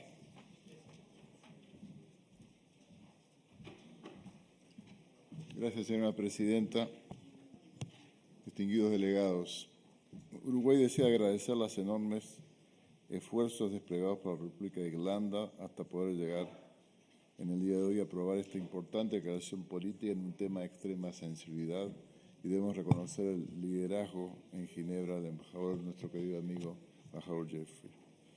Asimismo, deseamos recordar a los que contribuyeron a lo largo de los años a hacer posible este momento. Por ejemplo, las instancias regionales de Maputo en 2017 o Santiago de Chile en 2018, en las que 19 y 23 estados respectivamente, junto a las Naciones Unidas, la Cruz Roja y la sociedad civil, se comprometieron a apoyar el proceso conducente a la adopción de una declaración política relacionada con el uso de armas explosivas. Uruguay estuvo en Chile y también se hizo presente en Viena en el año 2019, el momento en que los estados respondieron positivamente al llamado del secretario general de concentrarse en una declaración política orientada a salvaguardar vidas humanas. Entendemos que el documento finalmente alcanzado responde a las urgencias de nuestro tiempo, teniendo en cuenta que justamente al día de hoy se combate en zonas pobladas por civiles, quienes son los que resultan mayormente afectados. Lamentablemente, seguimos comprobando que el uso de armas explosivas en zonas urbanas, normalmente acompañado de ataques indiscriminados y desproporcionados contra los residentes, afectan a estos en su integridad física, psicológica y en su entorno, lo que corrobora la necesidad de firmar un compromiso como hoy en el día de hoy nos convoca. Si bien mi país no ha experimentado en su territorio los devastadores impactos del uso de la CEWIPA, Uruguay, a través de una dilatada participación en las misiones de paz de las Naciones Unidas, ha sido testigo directo de este flagelo. Como consecuencia directa a esta comprobación, nuestros oficiales y miembros de tropa reciben una formación integral en Derecho Internacional Humanitario, y durante nuestra reciente membresía en el Consejo de Seguridad hemos promovido 2 debates abiertos sobre protección de los civiles durante conflictos e impulsamos junto a otros 4 países la resolución 2286 sobre la protección del personal de salud y de instalaciones sanitarias. Para concluir, nos comprometemos a seguir trabajando para la plena aplicación de esta declaración, esperanzados en que su firma en el día de hoy contribuya a detener tanta destrucción, sufrimiento humano innecesario y con demasiada frecuencia irreversible. Muchas gracias.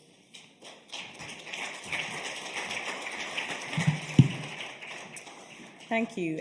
We have 2 more states on the list of speakers, so we'll hear from both of those states now, Argentina and Ukraine. We will then move to the panel discussion at 5 o'clock on implementation, and then we will resume after the panel with civil society statements before the concluding remarks. So we have Argentina to call, then we'll have Ukraine. So Argentina, please take the microphone.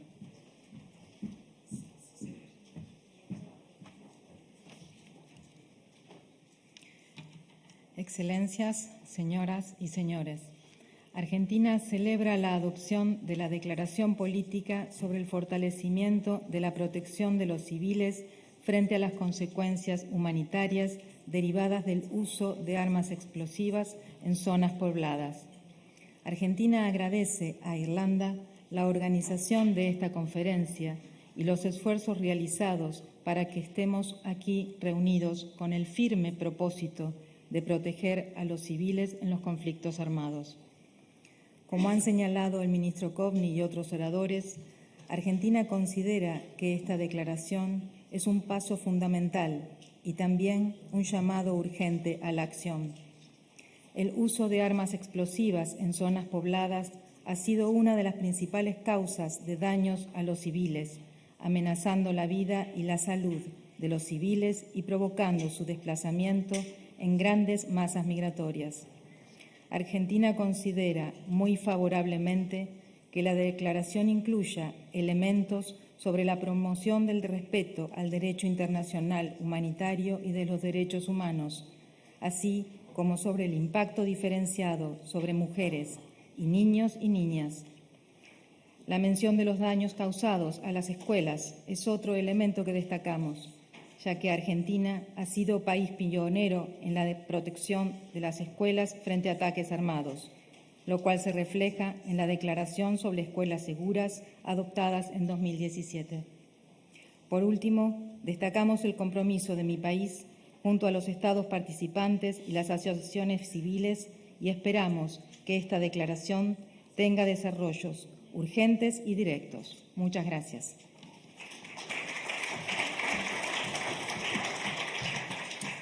Thank you. Can I call, please, on Ukraine?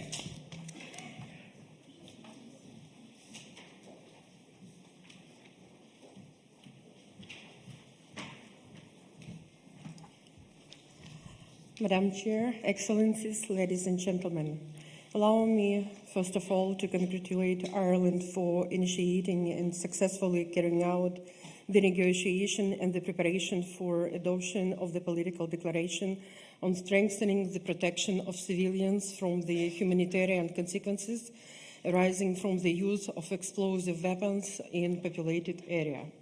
The declaration marks a new milestone in the system of the international humanitarian law.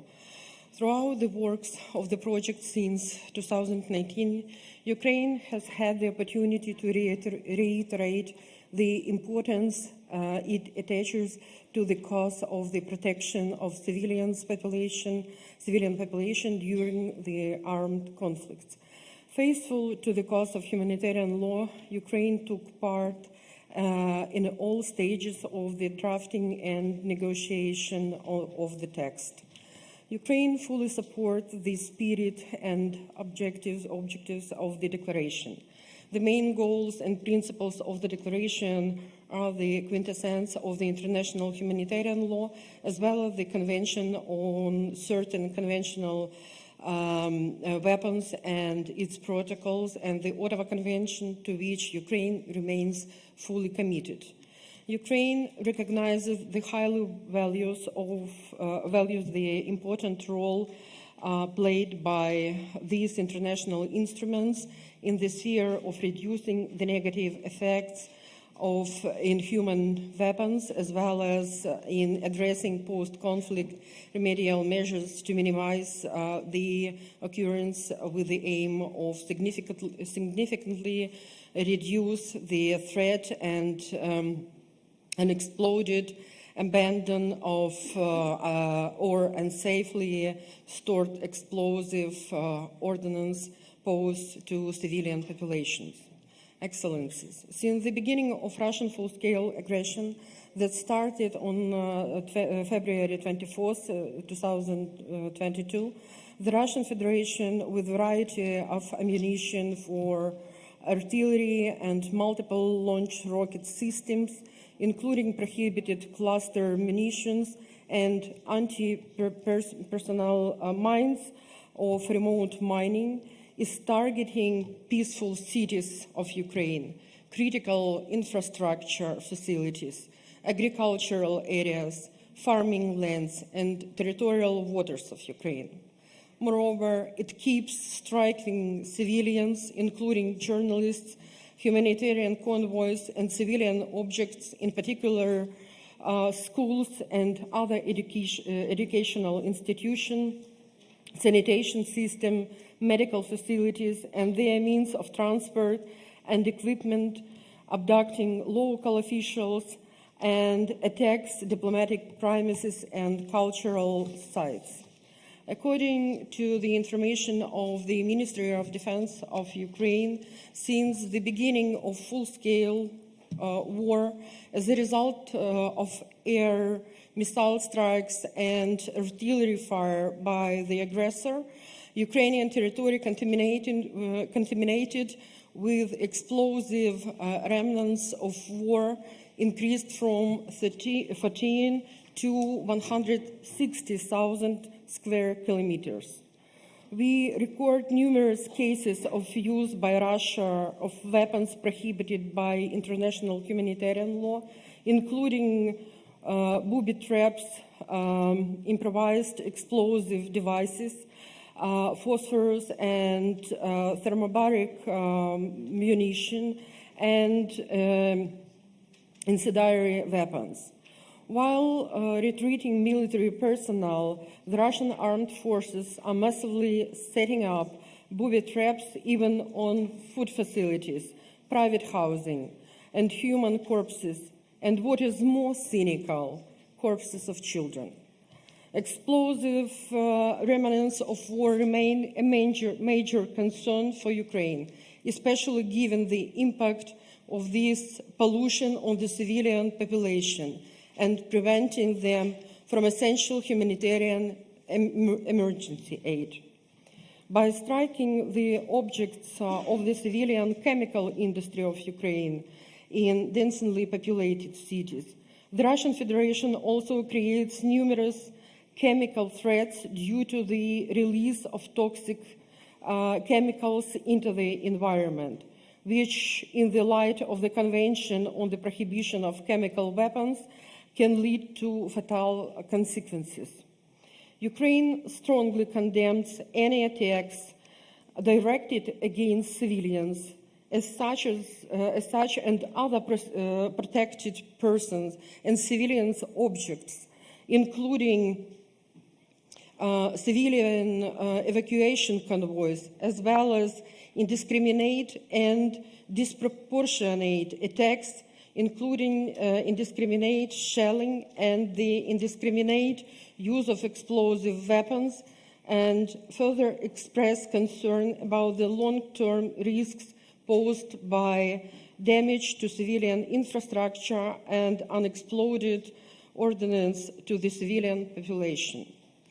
Ukraine declares that it shares the principle of the declaration. At the same time, given the current situation, Ukraine will adhere to the declaration after the end of hostilities on its territory and after having regained its territorial integrity within its internationally recognized borders. I thank you for your support, and I reiterate my congratulations to Ireland on the occasion of this event of great importance. I thank you.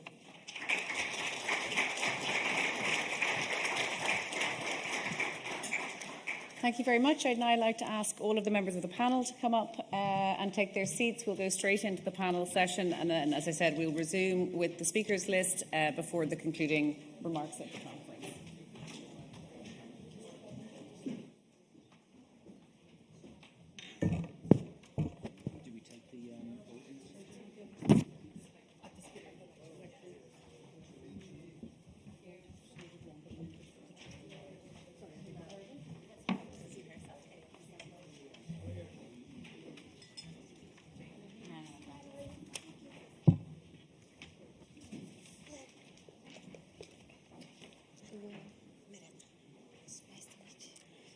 Excellencies, distinguished delegates, ladies and gentlemen, we're very pressed for time, so we will start right away and we'll cut the panel a little shorter, I'm afraid, than it was originally planned. Welcome to this discussion round now on the way ahead. My name is Robin Geis. I'm director of UNIDIR, the United Nations Institute for Disarmament Research. Now, at the outset, let me first of all join previous speakers in thanking Dublin for its committed leadership throughout the entire consultative process, and to commend participating states, the ICRC, and civil society, of course, for the tremendous effort that has brought us to where we are today. The adoption of the EVPA political declaration clearly is a milestone in international efforts to strengthen the protection of civilians, and it sends a strong and urgent signal to curb the devastating impact arising from the use of explosive weapons in populated areas. Okay. Now, this has been a wonderful way to celebrate today, but I think we have heard throughout the day from many speakers that really the declaration can only be a starting point. Much work lies ahead to ensure that concrete action is taken and that the words of the declaration are turned into deeds and actually further the protection of civilians affected by armed conflict worldwide. So in this sense, the declaration gives us an important agenda for future work, and I think it provides a good and key framework for international collaboration going forward. And it's against this background that I'm truly delighted to be moderating this panel, where we will be looking exactly to the way ahead We'll discuss what key principles and priorities should guide that process, what tools and activities can help to facilitate it. And now, without further ado, and before I introduce our individual panelists here, it's my privilege to first of all give the floor to Ambassador Thomas Heinozzi, who really needs no introduction before this audience. I think just by way of a reminder, he's the former director, of course, for disarmament, arms control, non-proliferation in the Austrian MFA. He's been very involved in numerous disarmament initiatives, including, of course, the EVIPA political declaration.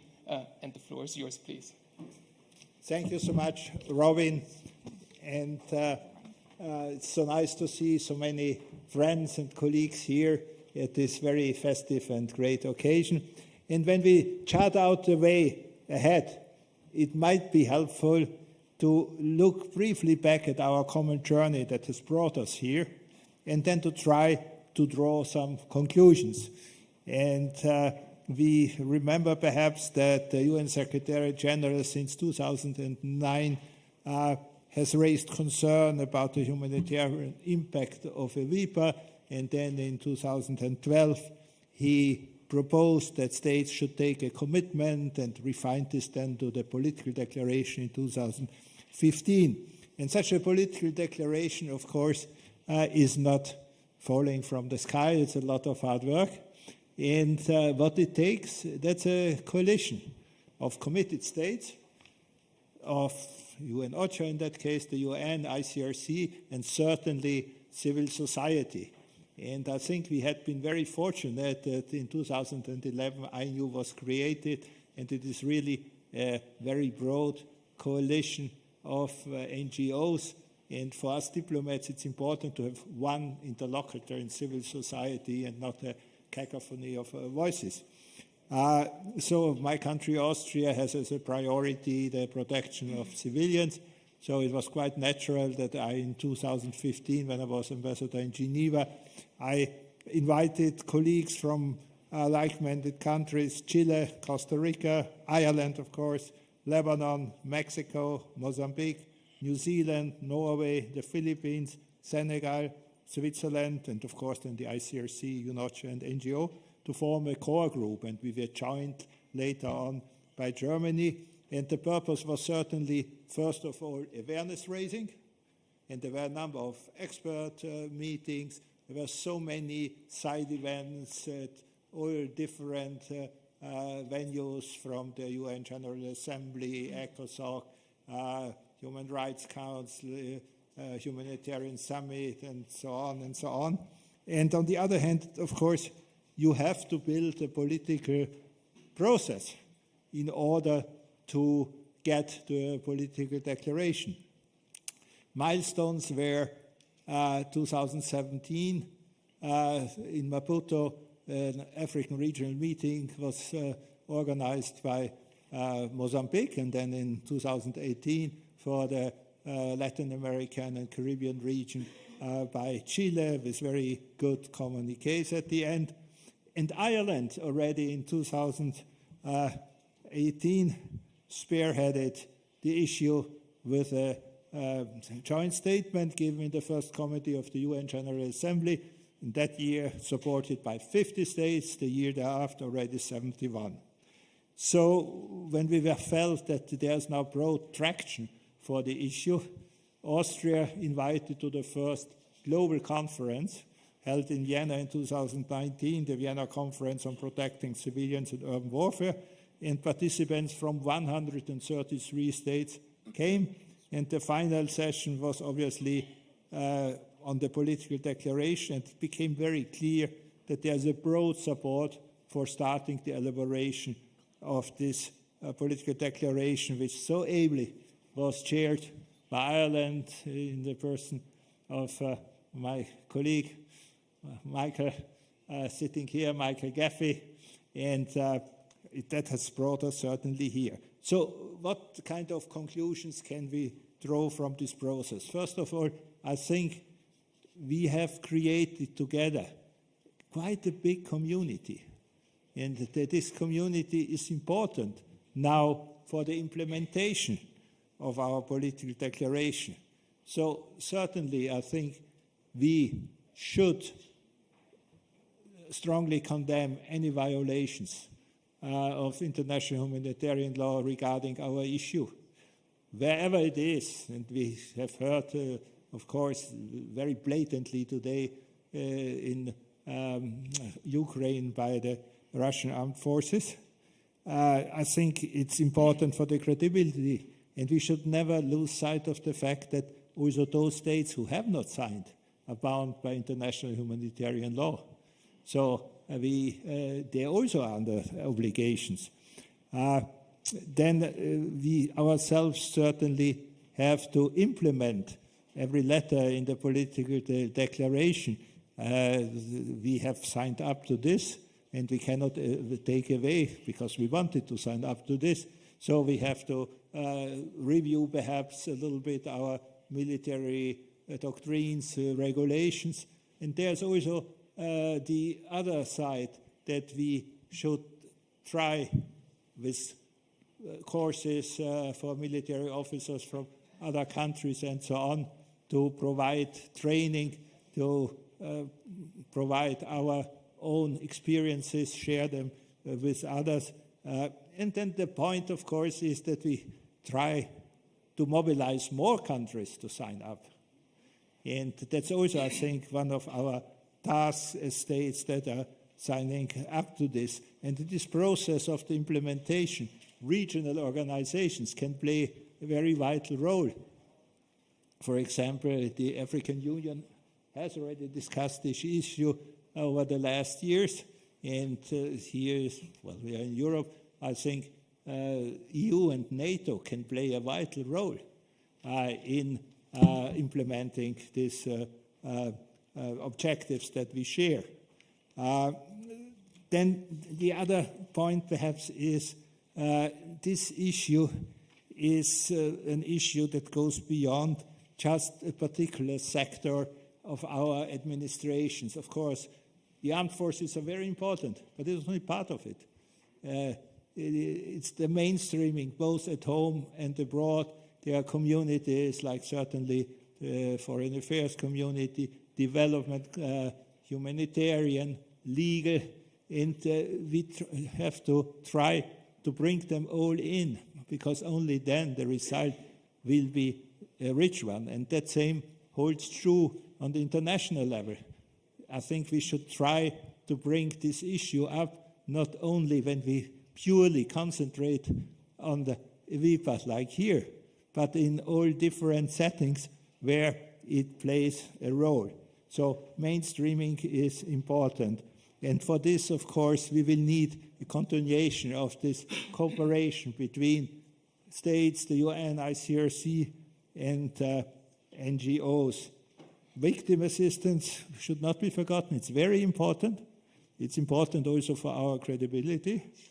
And as a final point, we will have to measure progress, register failure. And we have, thanks God, this explosive weapons monitor. And I put high hopes that it will do this job and perhaps also add positive things. So what has been done by countries to implement it so that we could get a good oversight and then see where there are still white spots that have to be filled. So it's just starting, and I think it will be equally highly interesting as the process so far, how we are able to implement it. Thank you.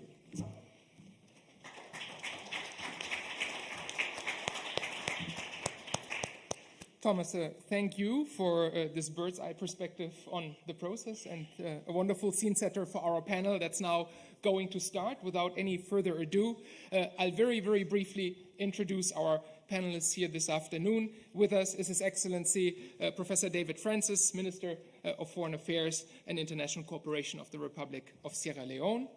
Also on the panel is Professor Laurie Blank, currently serving as Special Counsel to the General Counsel in the United States Department of Defense, and she's of course also a professor at Emory University. With us as well is Dr. Irene Georgiou, legal advisor in the Arms and Conduct of Hostilities Unit of the International Committee of the Red Cross. And then Sar Muhammad Ali, Director for MENA and South Asia at CIVIC, Center for Civilians in Conflict, and Merete Fjeld-Bradstedt, Director General of Multilateral Affairs in the Norwegian Ministry of Foreign Affairs. Thank you all for being with us tonight, and let's get going. Professor Laurie Blank, please. Thank you very much. I'd like to start by thanking Foreign Minister Coveney, Ambassador Gaffey, and the rest of the team from Ireland for their tireless work on this political declaration and for your warm hospitality while we've all been here. It's really a pleasure to come for this august occasion. We also want to thank Norway for taking on a leadership role related to implementation of the declaration. It's a great opportunity to share some experiences and perspective on the implementation of measures to mitigate civilian harm in urban warfare and in armed conflict more generally. And I look forward to this opportunity to share some of those ideas during this afternoon panel. The declaration marks an important step in this ongoing process, and we look forward to continued exchanges of views and information on policies and practices being used and being developed for the mitigation of civilian harm. An important note here towards the end of the day is that the endorsement by states of this declaration is not the end of the process. Rather, it highlights the need for states to take steps to implement the important goals and measures it sets forth. Such efforts are essential to ensure that the declaration makes an effective contribution to the mitigation of civilian harm.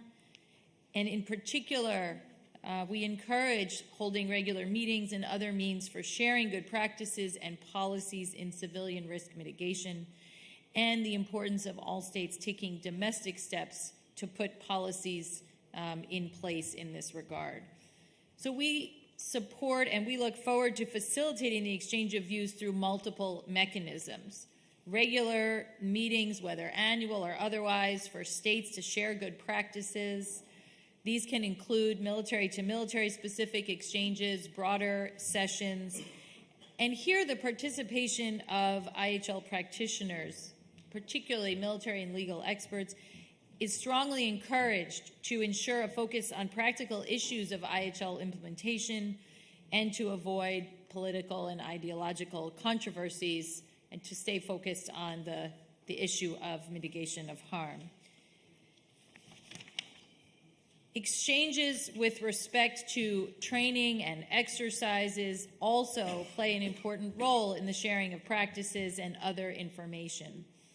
Incorporating civilian harm mitigation in training exercise, particularly in multinational training, offers a productive avenue for the exchange of views and the sharing of practices and the opportunity for representatives from all states and organizations to take such practices back to their own states for further consideration and, where appropriate, incorporation into their own policies and training.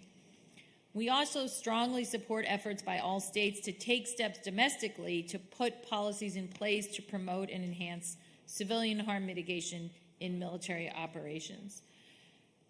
Just to quickly share an example, and I know we'll get to talk about this more if there's time for a Q&A, but the U.S. Department of Defense recently released the Civilian Harm Mitigation and Response Action Plan, which Ambassador Cronin referred to earlier today, which is a comprehensive plan to incorporate civilian harm mitigation into the structures and processes of military planning and operations. The plan highlights that protecting civilians from harm during military operations is not only a moral imperative, but is also critical to achieving long-term success on the battlefield. It's a flexible plan towards that goal that advances the U.S. military's ability to mitigate civilian harm and achieve strategic success across the full spectrum of conflict. These steps are policy measures above and beyond existing legal obligations and do not create or suggest new legal obligations. Let me highlight some key themes in just the last 30 seconds or so. Some key themes are that mitigation of civilian harm is already present in our doctrine, targeting process and decision-making, but in the action plan, the goal is to provide more institutional tools and processes to more seamlessly and effectively incorporate and institutionalize civilian harm mitigation and response into military operations. One key aspect of the plan is continuing to prioritize the protection and restoration of the civilian environment as a critical factor in the planning and conduct of military operations. And another goal is to facilitate continued learning throughout the Department of Defense so that the department continues to improve its civilian harm mitigation and response approach. I think I'll leave the rest for Q&A. Laurie, thank you very much, and thank you for sticking to the 5 minutes here, which is much appreciated given how late we are in the day, and I would kindly ask other panelists to keep it equally short if possible. Minister, over to you, please. Well, thank you very much, moderator. I have been prepared, I've been given the prepared notes, and I speak here not as minister, but as an academic who has dealt with some of these issues, and I will give a much more nuanced perspective to generate much more provocative Q&A, which will be beneficial. As we all know, political declarations, the implementation is often the Achilles heel. So what do? We can all come here and make commitments and sign up and endorse a worthy, noble political declaration. But when we go back, we have challenges as sovereign states. And we deal with the security sector. They have their own constitutional mandate to operate. And especially when the priority and the political direction is to win at all costs, then we know the implications of that as well. So what I intend to do here is really to talk about a few things. Sierra Leone's example. I said this morning that Sierra Leone is a living example of why this political declaration is really important.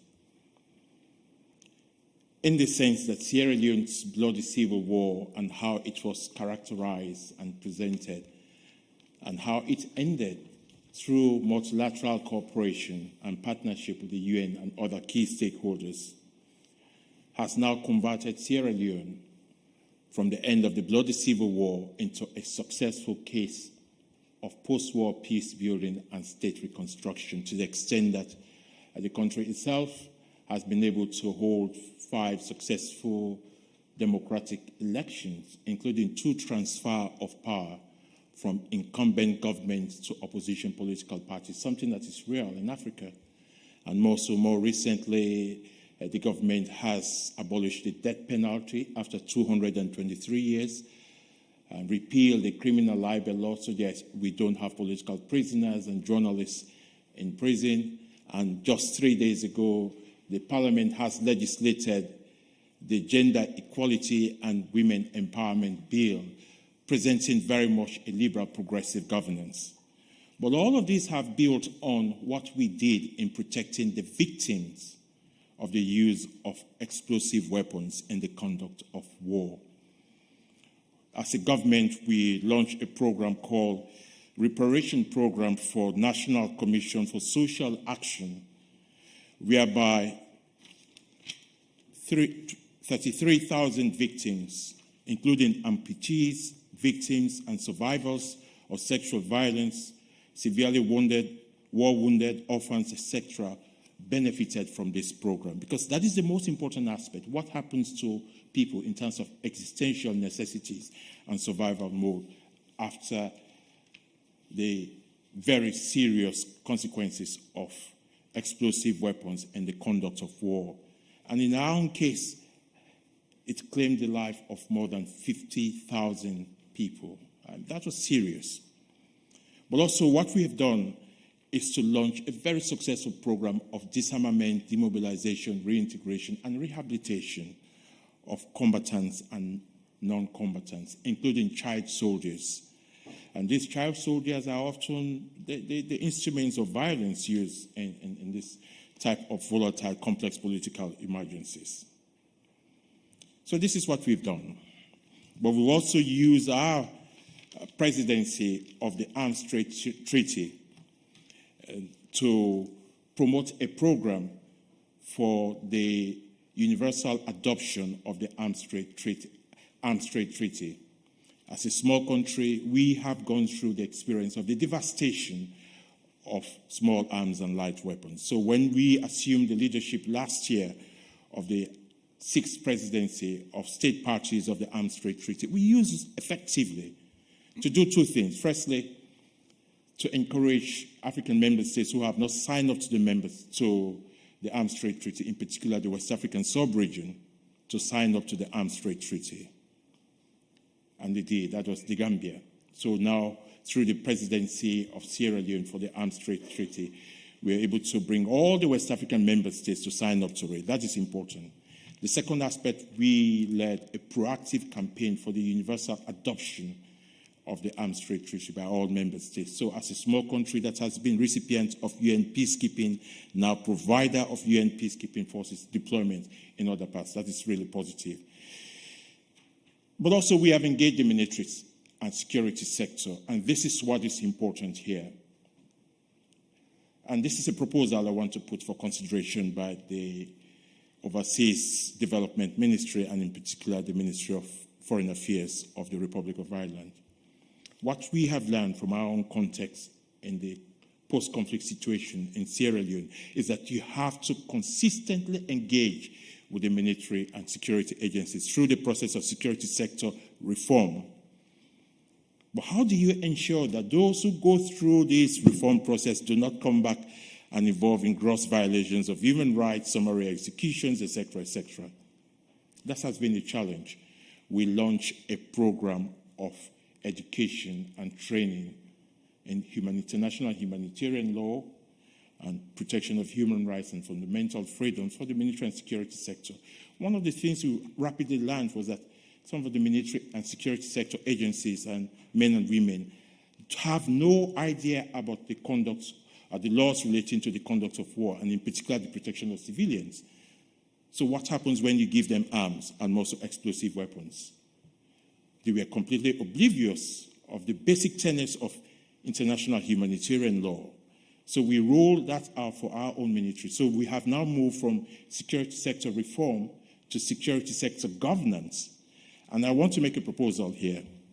One way of practicalizing this political declaration is to embark on a program of organizing short course training programs for African militaries. I want to use a regional approach, African militaries, to undertake a training program on the application of international humanitarian law relating to the use of explosive weapons and humanitarian protection of civilians in the context of armed conflicts or non-armed conflict situations. Because we really believe that with this type of engagement of African militaries, we can build the credible framework for those who are the very instruments involved in the use of explosive weapons, at least now know what they can do, the parameters of their operation, and their obligation to protect.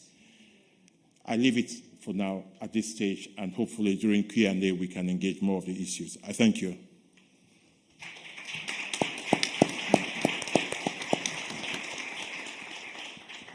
Thank you very much, Minister. And up next is Sarah Muhammad Ali, please. Thank you so much for inviting me here. Thank you so much to Ireland for its leadership on the political declaration.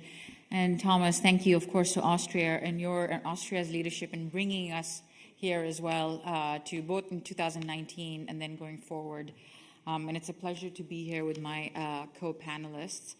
I'm talking on behalf of Civic to speak specifically about some of the implementing and the challenges of implementing the operational commitments of the declaration. And my comments reflect Civic's operational work in conflicts across the globe and our work on the IWIPA issue since 2011, including some of the technical support that we have provided to militaries on policies, tools, and training on civilian harm mitigation. Civic is also a steering committee member of INEW, which has been very actively involved on IWIPA, as you all know. We heard a lot today about the challenges in fighting in densely populated areas because warfare is taking place in bustling neighborhoods and at people's doorsteps. And we've heard of the humanitarian consequences. But we also know that this trend is going to continue because 2/3 of the world's population lives in cities, and cities hold strategic value for armed actors. We have continued to see that bypassing cities is not an option that some armed actors implement. So we have to ask for more changes in the way militaries operate in cities, taking into account the risk to civilians and civilian objects. And this declaration builds on existing obligations under international humanitarian law, but it recognizes that military policies, practices, and training need to change to do more to save lives. And there are urgent steps that can be taken to implement the declaration. First, when describing civilian harm and humanitarian consequences in the declarations, states should specify the types of direct and indirect effects from the use of explosive weapons in populated areas. And the preamble of the declaration outlines in detail many of those effects. But second, I think the declaration is hinting at a shift in mindsets. While it calls for new policies to implement the declaration, it is, I think, really important, and we've seen this from our own work, that not only is about the declaration calls to reaffirm the commitment to international humanitarian law, but it's calling for specifying that protection of civilians is a legal, ethical, and strategic priority, which should embed in all military decision-making. And if that is the case, then it can also drive the resources that are needed to mitigate civilian harm through trainings and other aspects and other decision-making of military planners. Policies also must recognize that warfare in populated area necessitates specific analysis and assessment, and that commanders must understand the urban environment, including the challenges that the terrain poses, the presence of the civilian population, and interconnected infrastructure that civilians rely on for their survival, to better understand the types of courses of action that are needed to minimize harm to civilians from the use of explosive weapons.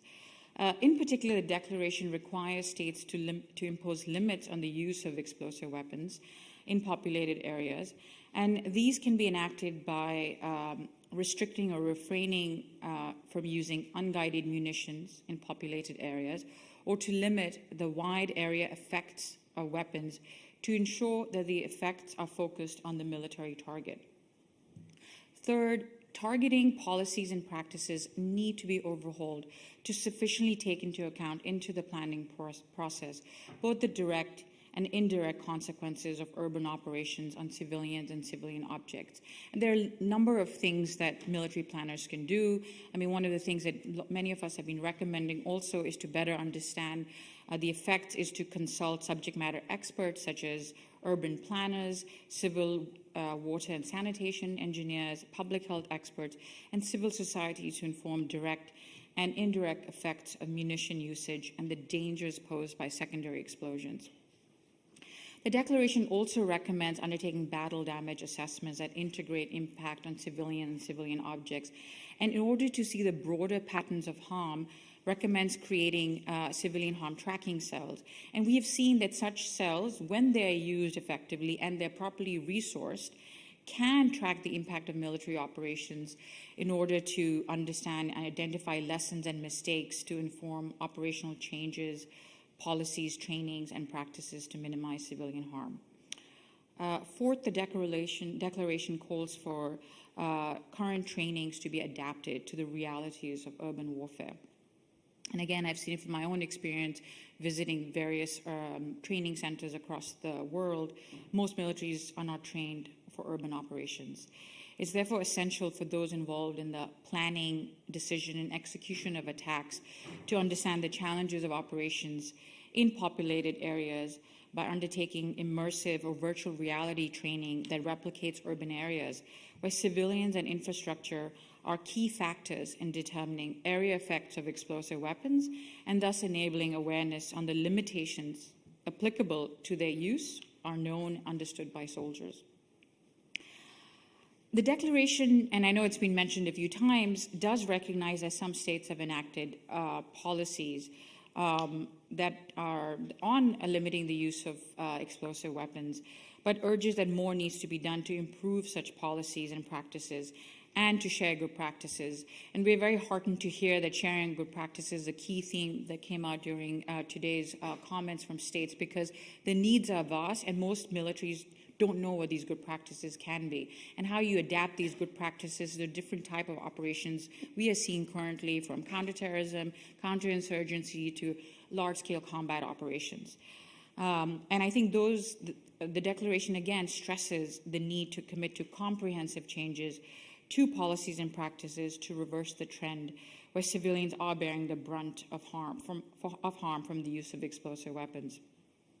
But of course, we all know that policies are only as good as far as they're implemented. And again, I was really heartened to hear the strong message from states about implementation.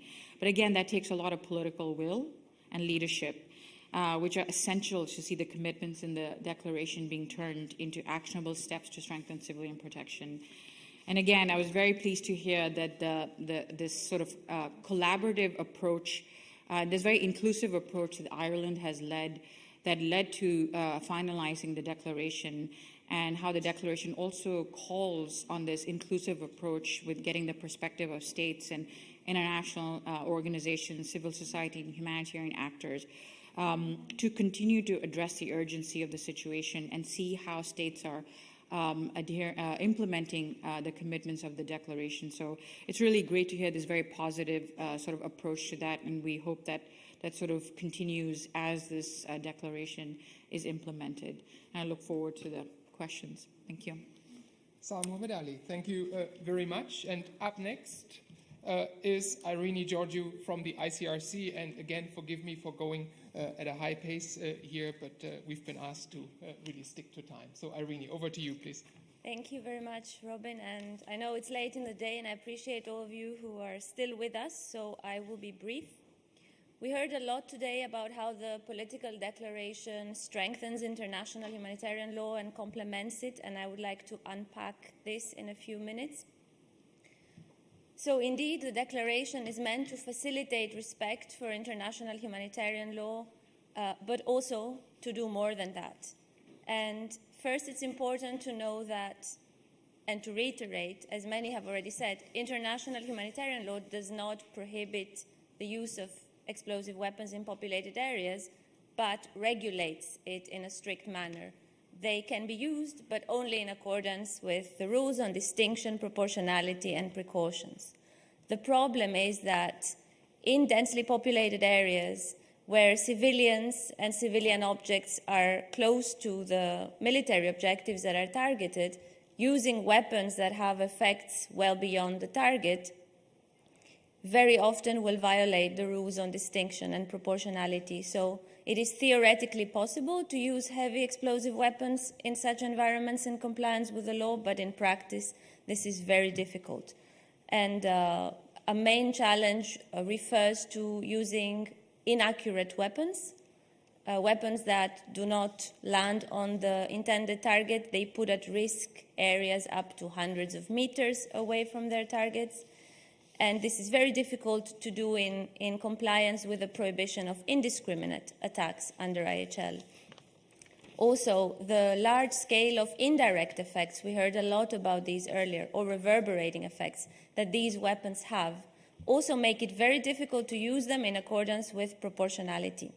And if we look at all these domino indirect effects on essential services, then it's hard to envisage a military advantage that would justify using weapons that cause this large scale of indirect effects.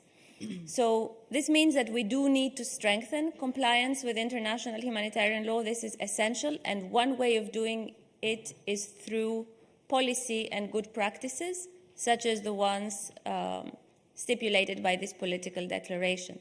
But the effective protection of civilians, in addition to strict compliance with the law, will often require parties to conflict to do more than that. And the political declaration also responds to this need. So here are 5 ways how the political declaration strengthens compliance with international humanitarian law and also complements it. So first and foremost, and Sahar mentioned it, is training. Training of armed forces to implement the law and to implement good practices to protect civilians is essential. Without training, armed forces are not able to implement the law. Better training means better anticipation of civilian harm, better discipline, better capacity to comply with IHL, even in the face of very challenging operational circumstances like fighting in populated areas, and ultimately better mitigation of civilian harm. Second, and crucial, the commitment to restrict or refrain from the use of explosive weapons in populated areas where such use may be expected to cause civilian harm, which is in most cases. Heavy explosive weapons in populated areas are one of the main causes of civilian harm. So curbing the use of these weapons in populated areas is a very good way to minimize the risk for civilians and to minimize the risk of violating the law. This is also a matter of precautions under international humanitarian law. I believe the distinguished representative of Italy mentioned it earlier, so I won't repeat it.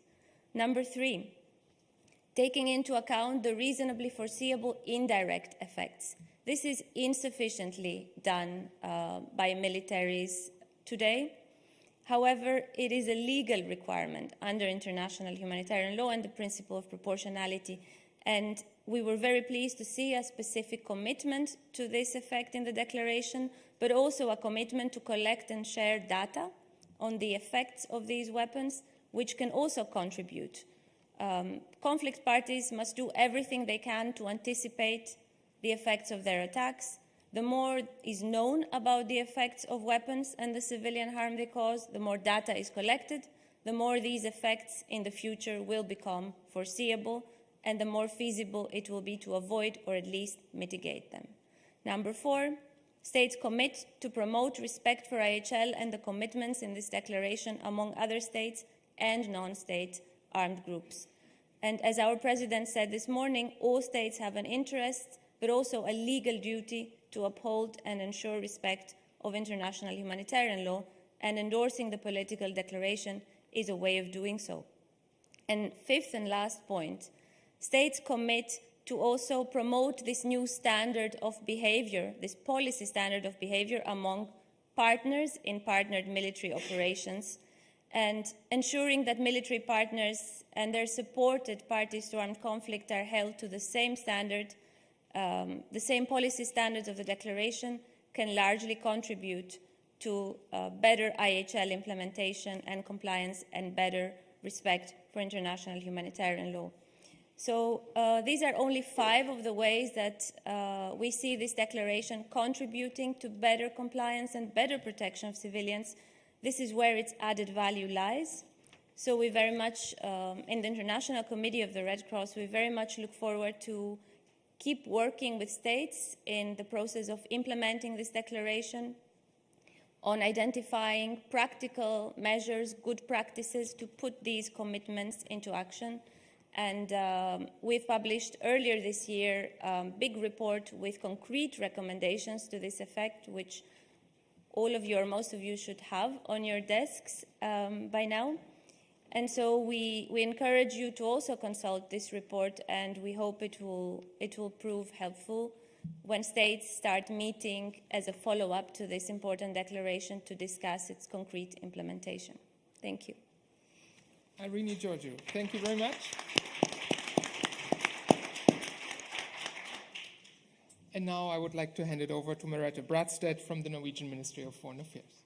Well, thank you so much. And a lot of good points have already been made. So in the interest of time, let me just go straight to operative paragraph 3.3 of the declaration, by many called the heart of the declaration.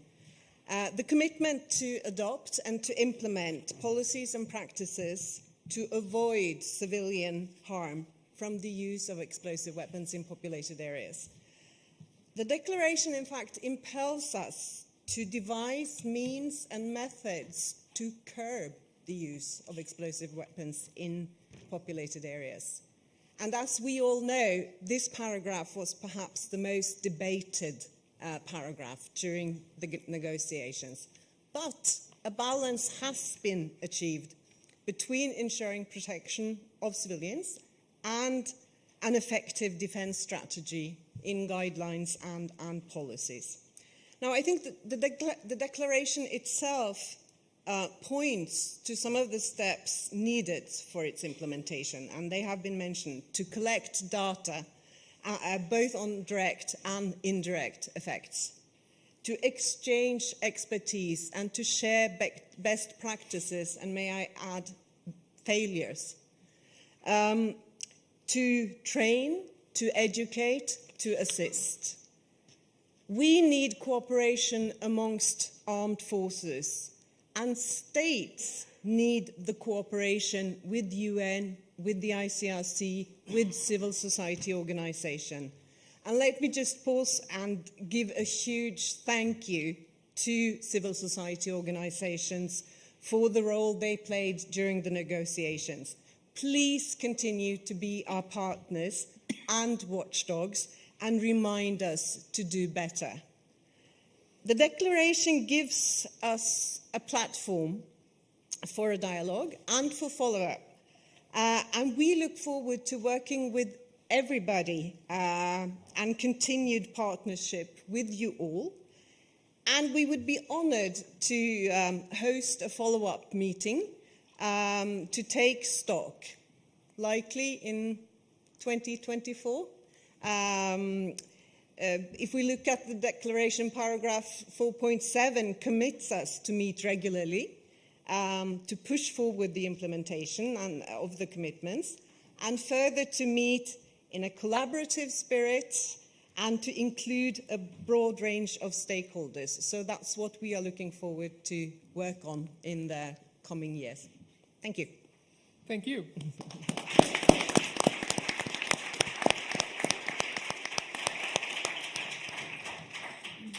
Now, unfortunately, there is no time tonight for the questions from the audience, and I have to apologize for this, but there certainly is time for another round of applause to all of our panelists here on the panel.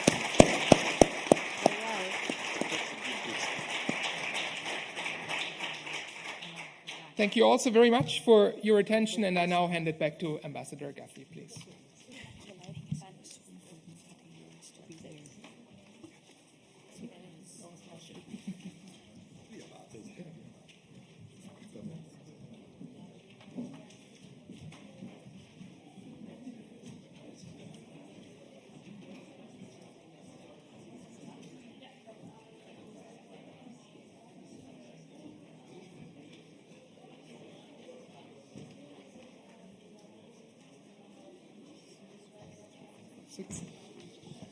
Thank you very much, Robin, and thank you to the panel.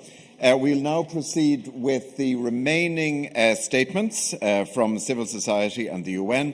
So I'm going to give the floor now to MAG, Mine Action Group. You have the floor.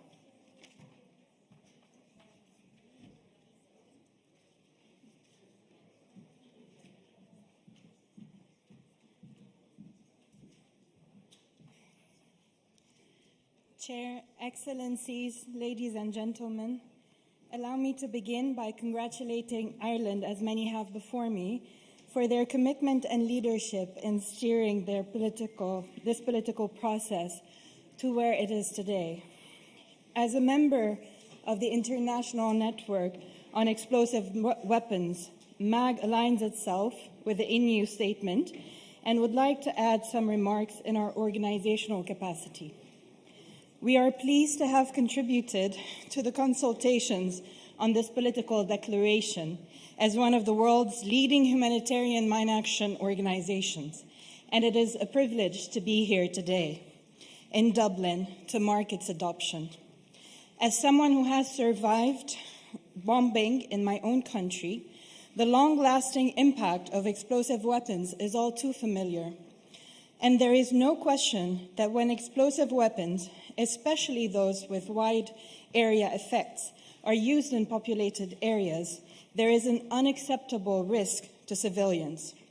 Destruction of civilian infrastructure also causes reverberating effects, immediately denying access to basic needs such as clean water, food, and electricity. In the long term, the process of restoring essential services is protracted and exacerbated by unexploded ordnance left behind. In built-up areas, clearance of unexploded ordnance becomes increasingly complex and resource-intensive, prohibiting even the first steps towards recovery. MAG teams see this every day in Iraq, Lebanon, Syria, Ukraine, and many other countries affected by conflict. Addressing these humanitarian consequences is the central aim of the political declaration, but achieving this shared goal requires more than words in this room today. Endorsing states must now implement this political declaration in a way that translates into concrete action and stronger protection for conflict-affected communities, and encourage more states to do the same. The ultimate aim must be to stigmatize violence that causes civilian harm. The journey ahead requires an unwavering commitment to upholding international humanitarian law and strengthening the protection of civilians. If it is to have a real and lasting impact, MAG stands ready to support this ongoing process. Thank you.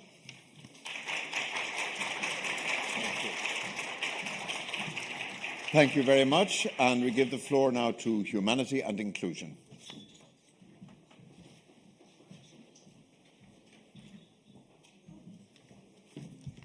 Thank you. I would like to add HI's voice to the collective praise and gratitude to Ireland, but also to Austria that has started this process.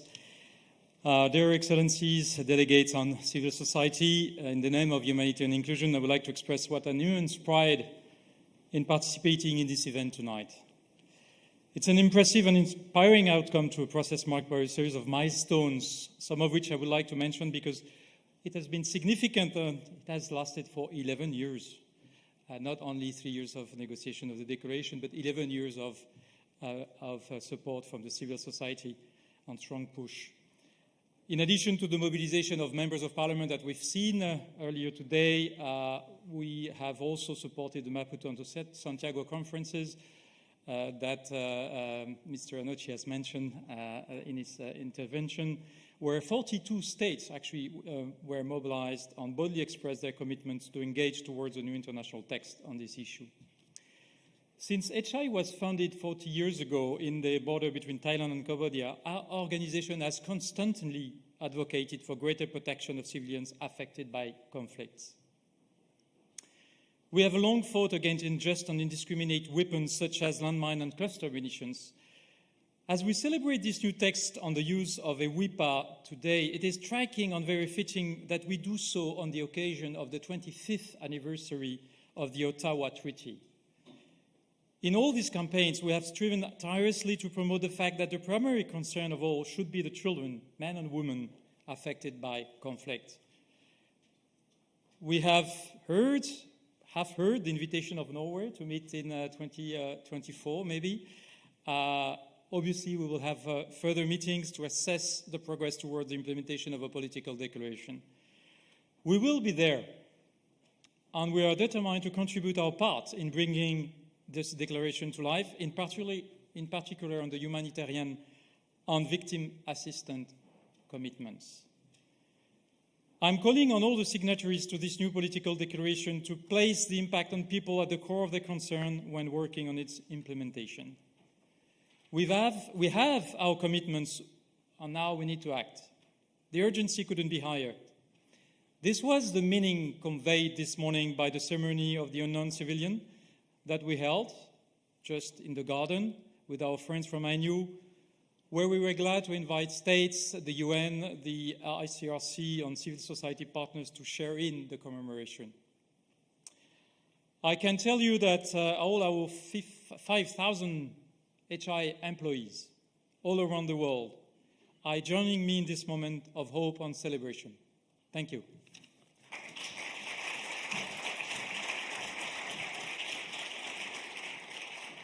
Thank you, and I give the floor now to Action on Armed Violence.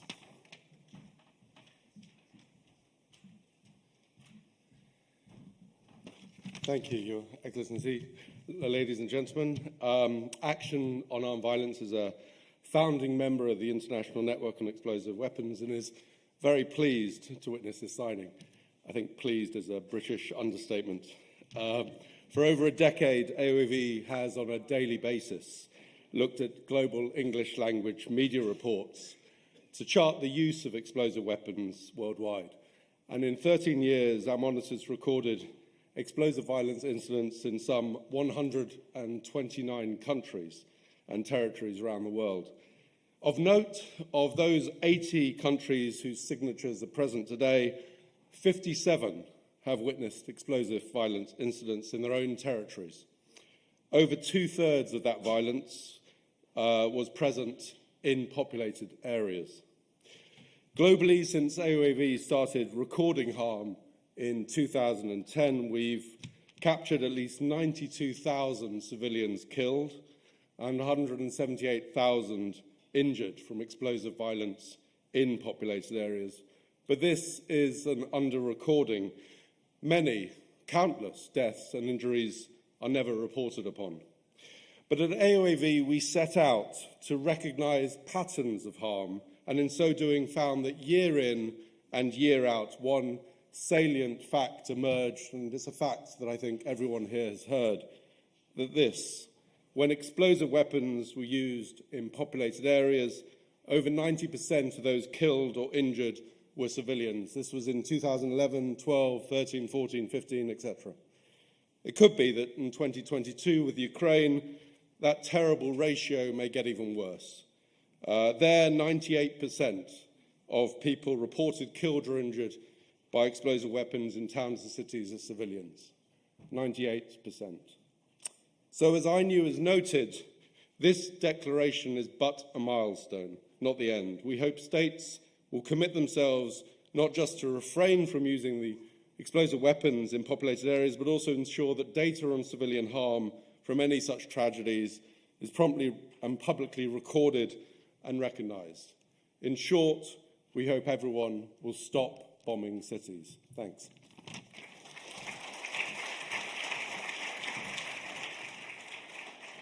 Thank you very much. And our next speaker is Human Rights Watch.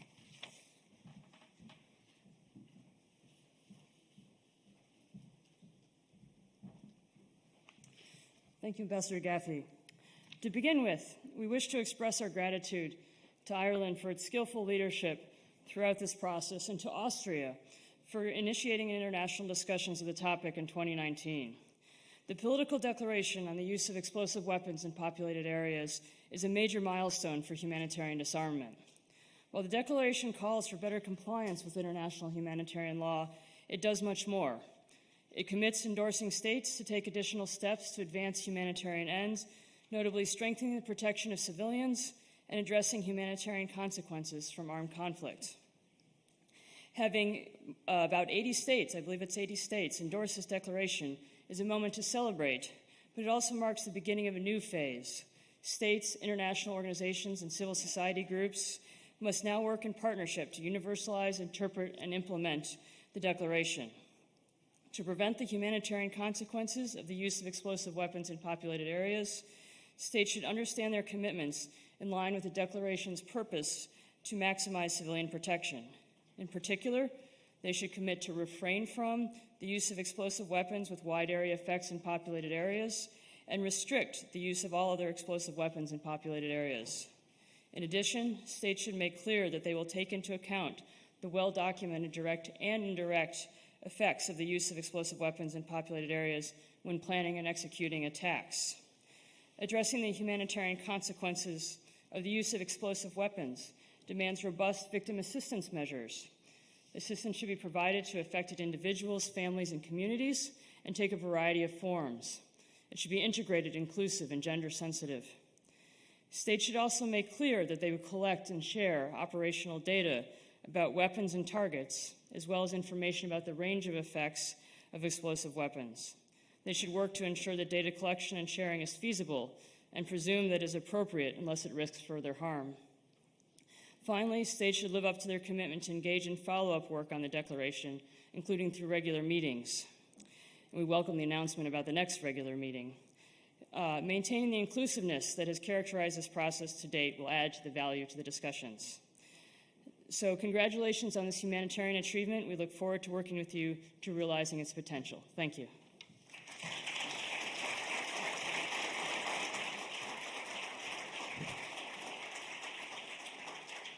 And now I give the floor to Oxfam Ireland.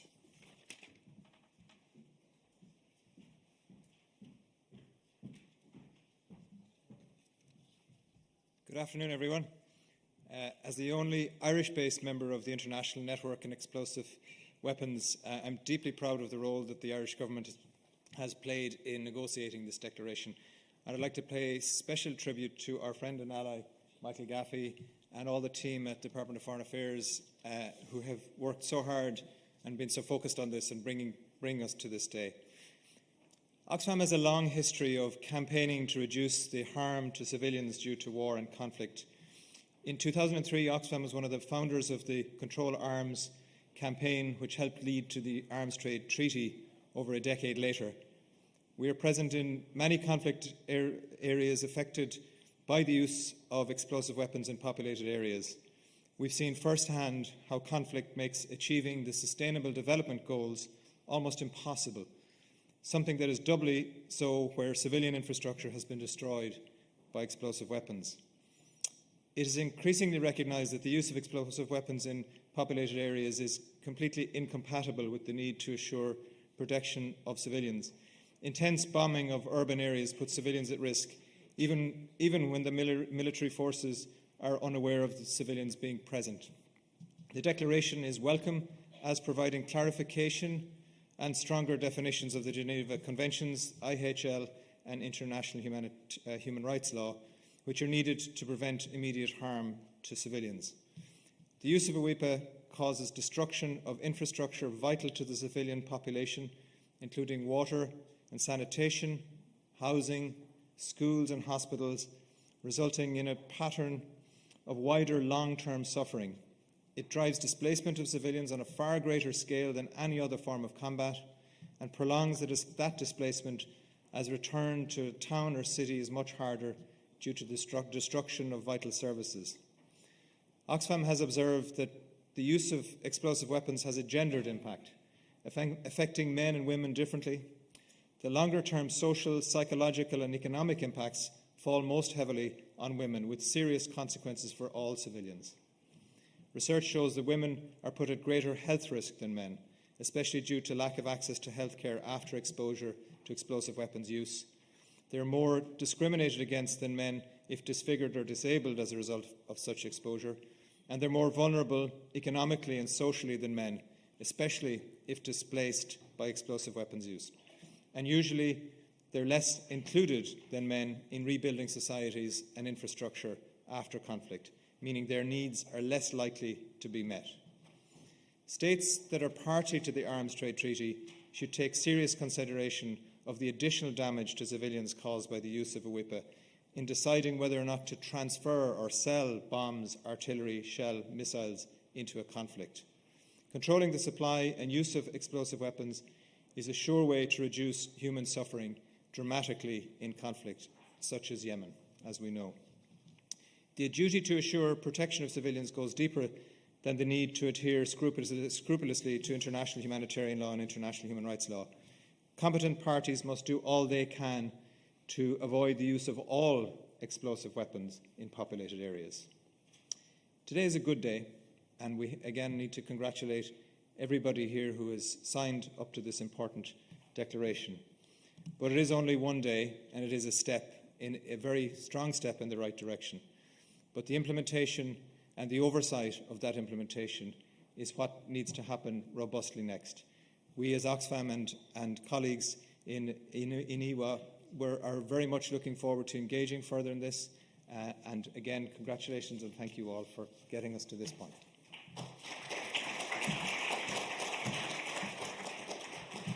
Thank you. And now our final speaker, I give the floor to UNHCR Ireland.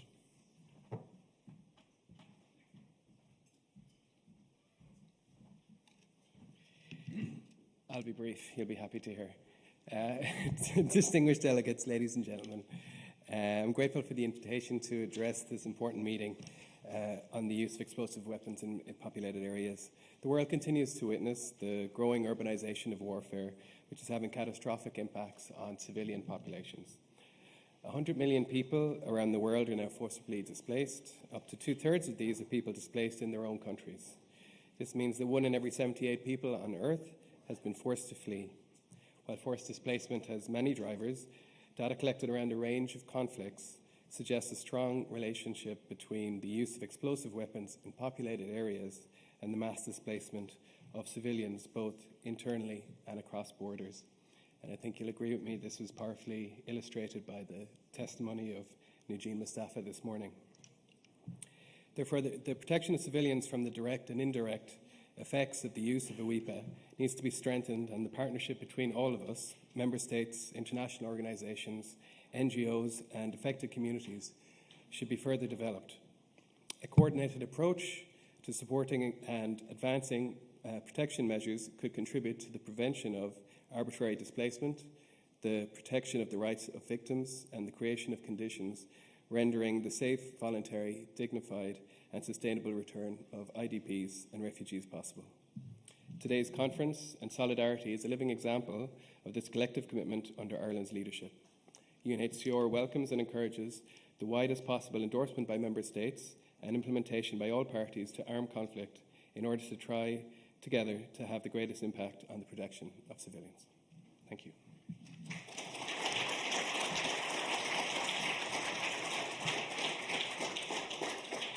Thank you very much. That concludes our list of speakers.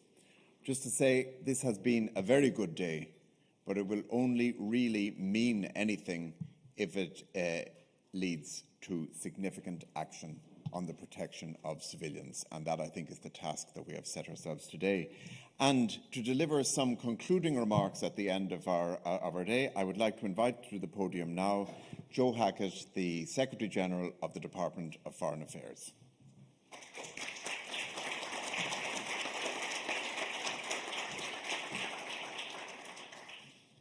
Yeah, good evening. I was going to say good night, everyone, but it's still evening time. Ministers and distinguished guests, it really is my honour and privilege to bring today's proceedings to a close. I do feel it was a day of hope. It was a day clearly of urgency, but it was also a day that sent a powerful message that multilateralism matters and that it works, and that it has never been more needed than today. We heard many times today, I think almost every intervention included the line that today's adoption is really just the beginning for this declaration, and that is true. But it took many years to get to this beginning, and it took an enormous amount of work. And it took an enormous amount of work by all of you and by your delegations, and by the partnership we have with civil society, and most of all, I think, by those brave people who have been victims of these weapons and have had the courage to speak up. If you'll permit me, on our side we heard lots of kind words about my country, and that was only possible because of the partnership we have with all of you. But from my point of view, it's only been possible because of a fantastic team of people that I have the privilege to work with, led by our political director, Sonia Hyland, by Michael Gaffey, by our Director of Disarmament, Orla Fitzmaurice, by Jamie Smith in Geneva, and by literally dozens of other people in various locations who've been here today. So I do want to thank them personally myself. I think we leave here this evening. I can confirm that 82 states have now signed up today, which is a great outcome.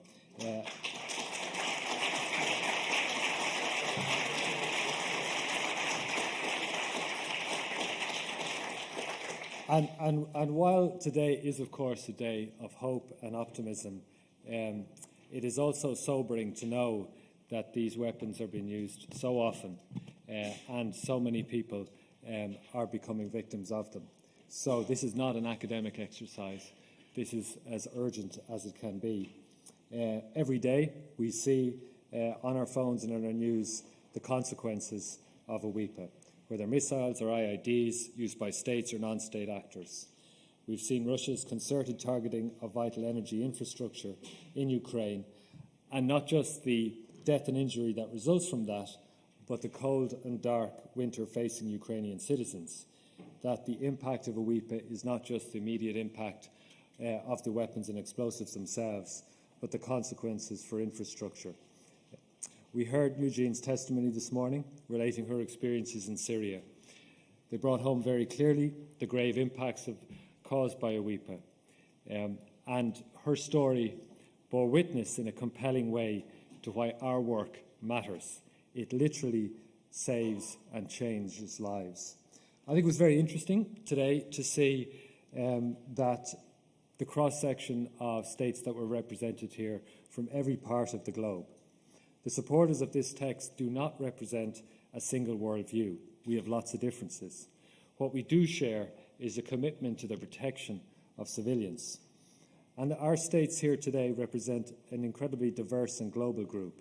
They're committed to the protection of civilians from AWIPA. All regions and continents are represented, ranging from SIDS to G7, states with greatly varying military capacity and facing starkly different security challenges. We have the support of the United Nations, of the ICRC and leading regional organisations, and we're energised and challenged by the committed advocacy of civil society, and it was a very good way to end off the conference to hear their voices this evening. So I thank all of you for your contributions to this process. Together we will work to implement the declaration in full and achieve its full universalisation. Your commitment to take forward the necessary actions to uphold international humanitarian law and protect civilians in our cities and towns from the extensive and complex effects of AWIPA will make a difference, and it will save lives. I'm particularly pleased that our close partner and friend, Norway, has agreed to host the next phase of the process and take on the leadership role in its implementation. We have a collective responsibility to ensure we translate the words in this direct declaration and the fine words we've heard today into meaningful protection for the civilians that are caught up in current and future conflicts throughout the world. So many thanks to all of you for your support so far. Best wishes for the future, and may you all have a safe journey home to wherever is home. Thank you. Thank you, Michael.